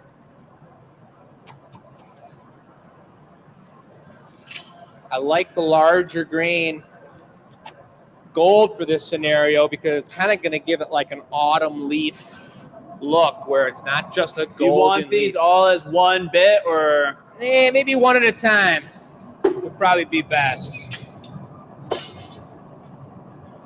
Matt, could you get a zoom and notice that neckline so people can see exactly what I was talking about? Just a second ago, it was a beautiful swoosh. Now I creased it in with the sharp jacks right there, and there's that. That's that perfect breaking point. That's how glass breaks, when you have that beautiful little crease. We love creases. We love creases. We love crevices. Crevasse. That's right. facts right there. Yep. I love a good crevasse. Yep. Nice crevasse. Creases, crevices, and crimps, folks. For the leaf crimps. Get one more schmack. You give it a little bit of a cylinderization. Just one quick schmack will do. I think that's another type of fish too, isn't it? A schmack will do? Schmack is actually a West Pacific fish. A what? From the Pacific Ocean on the west side. Right. Yep. You sure you're not thinking of Snell? Nope. Smack. Smack will do. They're pretty bony. A lot of small bones. You're bony. All right. And actually, let's do it over top first, real quick. I'll use a third of that for a Maurice, and then we'll use the leftover for the leaf.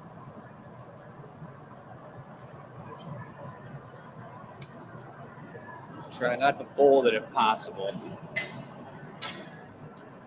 But it's not a huge deal if it's folded.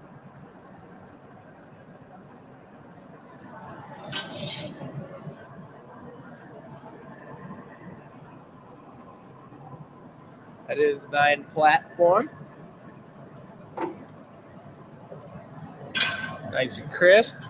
That looks perfect, perfect size. So when you gather over it, just gather on the very tip. I gotcha. Oliver, somebody asked, how do you know so many things about fish? Yeah, It's Albert. really easy. You just make them up. How do you want this served, Oliver's man? like, can you guys get out of my way? Just like that's perfect. That's just perfect, Oliver. It's like... That's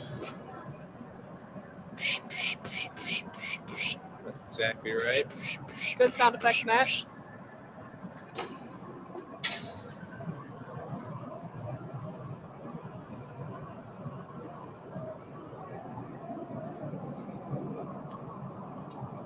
Kind of like them when they're curled up like that a little bit. Oh, Exactly. baby. It's so nice. That bit was so hot. The hole's been on all day. Oliver heated the heck out of it. It was like watery, and it just gives you so much more time to finesse the piece how you want. Because this is a piece of nice drinkware, I'm not going to leave the tip sticking out like that. I folded it down so there's no room for error. No error. No treachery. That hole's actually so hot, it's a little over gassy, a little bit fluffy.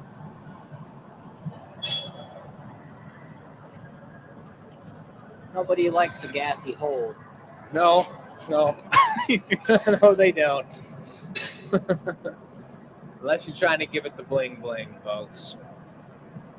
So you give that a little cylinder, or you think it's ready to go? I got to give it a little cylinder All for right, you. I'll take one more heat then. This is going to be the giveaway, folks. If you guys haven't entered to win this piece, You better enter right now. Bess, can you remind us the question? What was it again? Yeah, so the question is, how do you pick or display your pumpkins? Is it a color choice? Is it a size choice? Right. Different shapes, different mediums? Do you leave them up all year long? I guess that's just a side question, Yeah. but that question that you send into enews@glassacademy.com, email it to us. Yep. What's your ideal pumpkin, Jake? I know you like the squatty ones, right? Oh yeah, I'm a squatty lover. Wide and low. That's a juicy bit, Oliver. Yeah, it is. It's nice. A little bit big.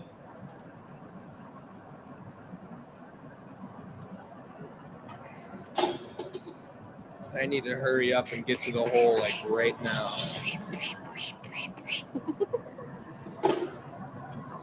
Ice cook.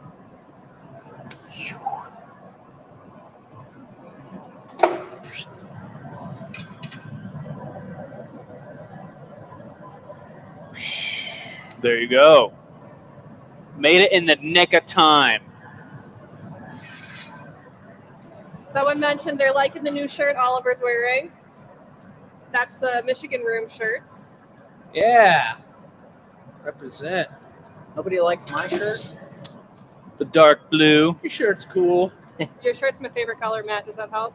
Yeah, that helps a lot. Perfect. I feel great now. Leaf number 3. 3 leaves. Right. It's a great presentation.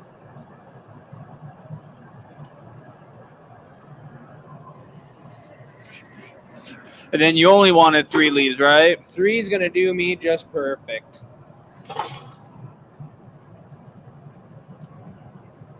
It's honestly hard to cut fast and perfectly symmetrical. It's very difficult. Whoa. Causing Whoa, up dude. a storm.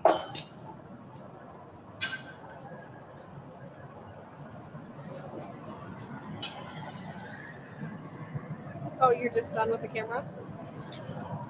Okay.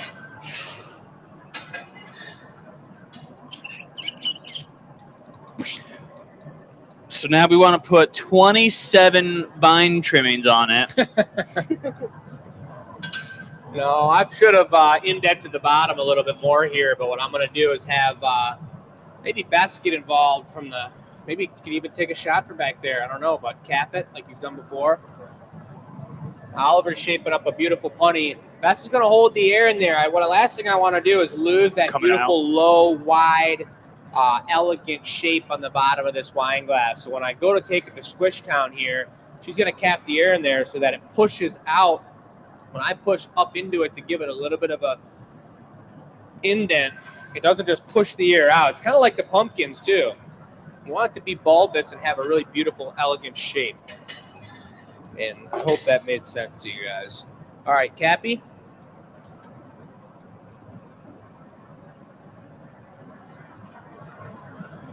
I think that's really good. Jake, how nice is it that pretty much everyone that works here knows what a cap is? Pretty darn nice. The first thing I learned. That we can pretty much call out a cap and everyone knows what the deal is. Yeah, it's kind of perfect. That's not true. The first thing I learned was the paddle. Ah, yes, paddle's important too, but that's even harder, honestly, than the cap. Look at Looking Oliver good. over there thinking ahead. He's going to cool down that pipe. That was a lot of bit action without the pipe being cooled down. So that means that heat, after all those reheats, the heat was transferring up the pipe, and he was like, if we're going to get a nice piece out of this, we got to have full control.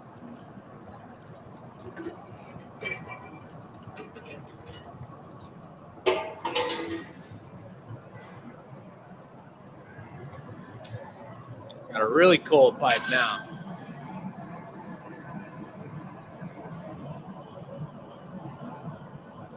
Everybody's liking it so far, Jake.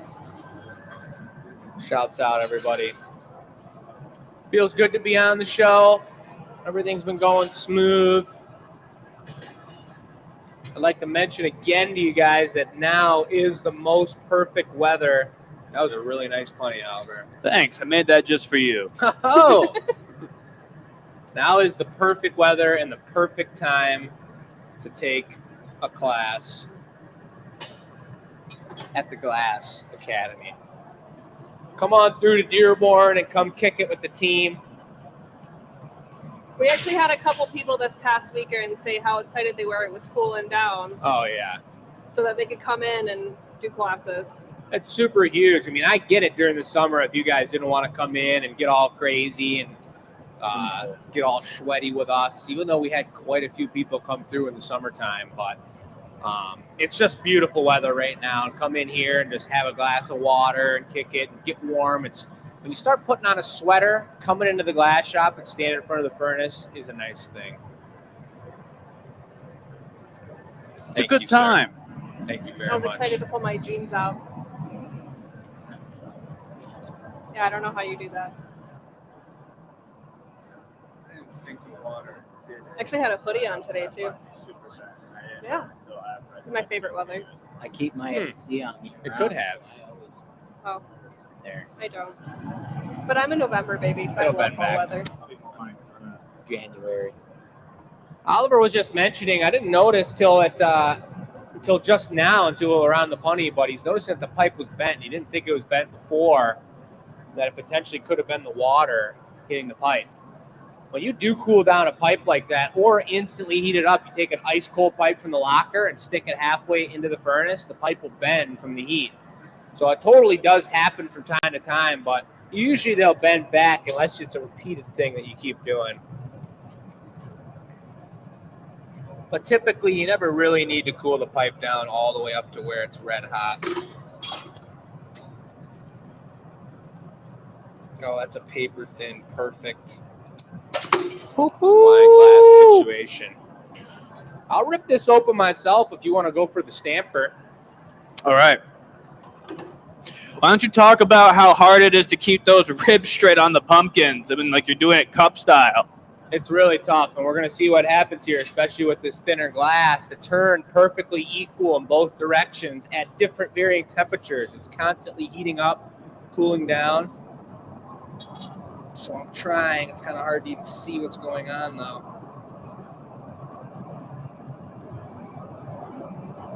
Man, this might be a tumbler for... We're going on to a little OT, but people don't seem to mind. We are going into OT? We are at 8:01. 8:01?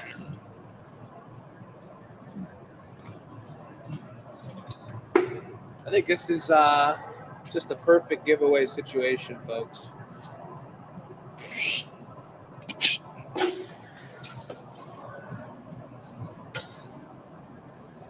Everyone knows what this is, right?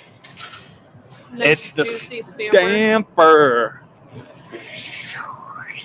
Nice. Ooh. Oliver I took it out. I He just dodged that matrixed that so thing. quick. You see, I went. Check if. That's gonna be so nice. That is cool, and I think someone's going to love that for Yeah, free. that's awesome. I think someone's gonna love that for I think free. someone might love it for free. Hey, and if you don't, no worries, guys. Send You're it back. not required to keep this piece. This one may end up in someone at the Renaissance Festival's pocket. If this was at the Renaissance Festival, I'd probably be selling it for like 85, maybe 95 bucks. If not a hundo straight up. Little bling bling. Thank you, Oliver. We got the metallic leaf situation. Very nice. Very nice. Very nice, folks. Let's get it safe and sound where she belongs. Cool thing is, too, with this extra patty on the bottom is that it's not a super paper thin glass. It's got a super thin lip, but I'm not too worried about busting through the bottom here as I knock the pipe off. Pow! As Nolan would say. Yep. You guys remember Nolan? Maybe you've taken a happy hour. Works down at Michigan Hot Glass downtown. He's been out at the Ren Fair with us many, many times.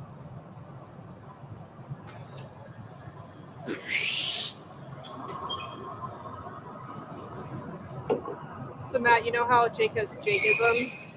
He was giving me directions Beautiful, this dude. weekend. Instead of saying turning right and left, There he we kept saying go. turn Ronald or Larry. Yeah, that's normal. Yeah, I hadn't heard that one before. That was new to me. It's not new to me. I'm sure. My girl Super says tight, that. dude. Good job, man. Super All awesome. right. That was a super successful show, ladies and gentlemen. You want to get in Super front of nice. the camera too, Matt? Matt, get in here. Get I'm in there, front of Matt. the camera. Nice, dude. Super nice. That was a beautiful day. Good job There's today, still man. a few pieces on the table over here, you guys. Over yonder. They're going to stay up until the day that they don't stay up. So just take a look on the website and get prepared. Bess, We will get the smaller pumpkin that Matt and Oliver made posted in a couple minutes here once I get with you. So Matt's keep an eye out pumpkin's for going to be that. posted ASAP. So even though we're about to sign off, check on the website in the next 5 or so minutes. That's one of Matt's very first pumpkins, probably in the first 20, I'd say, Definitely. that he's made. Just keep that in mind. And That's a beautiful pumpkin. Beautiful pumpkin, beautiful show. Great day with the young guns. Bess, amazing job on tech over there. Thank you. Way to boss us around all day. Sorry. That's nice. You guys let us know what you think of having the table there a little closer and what you guys thought of the floor and everything. Put some comments in there. Shout out to the VIPs. We appreciate you all. We'll see you guys on Thursday for the anneal reveal, Sunday for the experimental show. That's when we really have. Last one was cool, but we got a pretty crazy Renaissanceian piece coming up for this next Sunday. Don't All forget right. to comment on the video on the website now to enter for that gift card. So keep Check an out eye the out. website. Gift card, $25. Comment on the video on our website. Goodbye.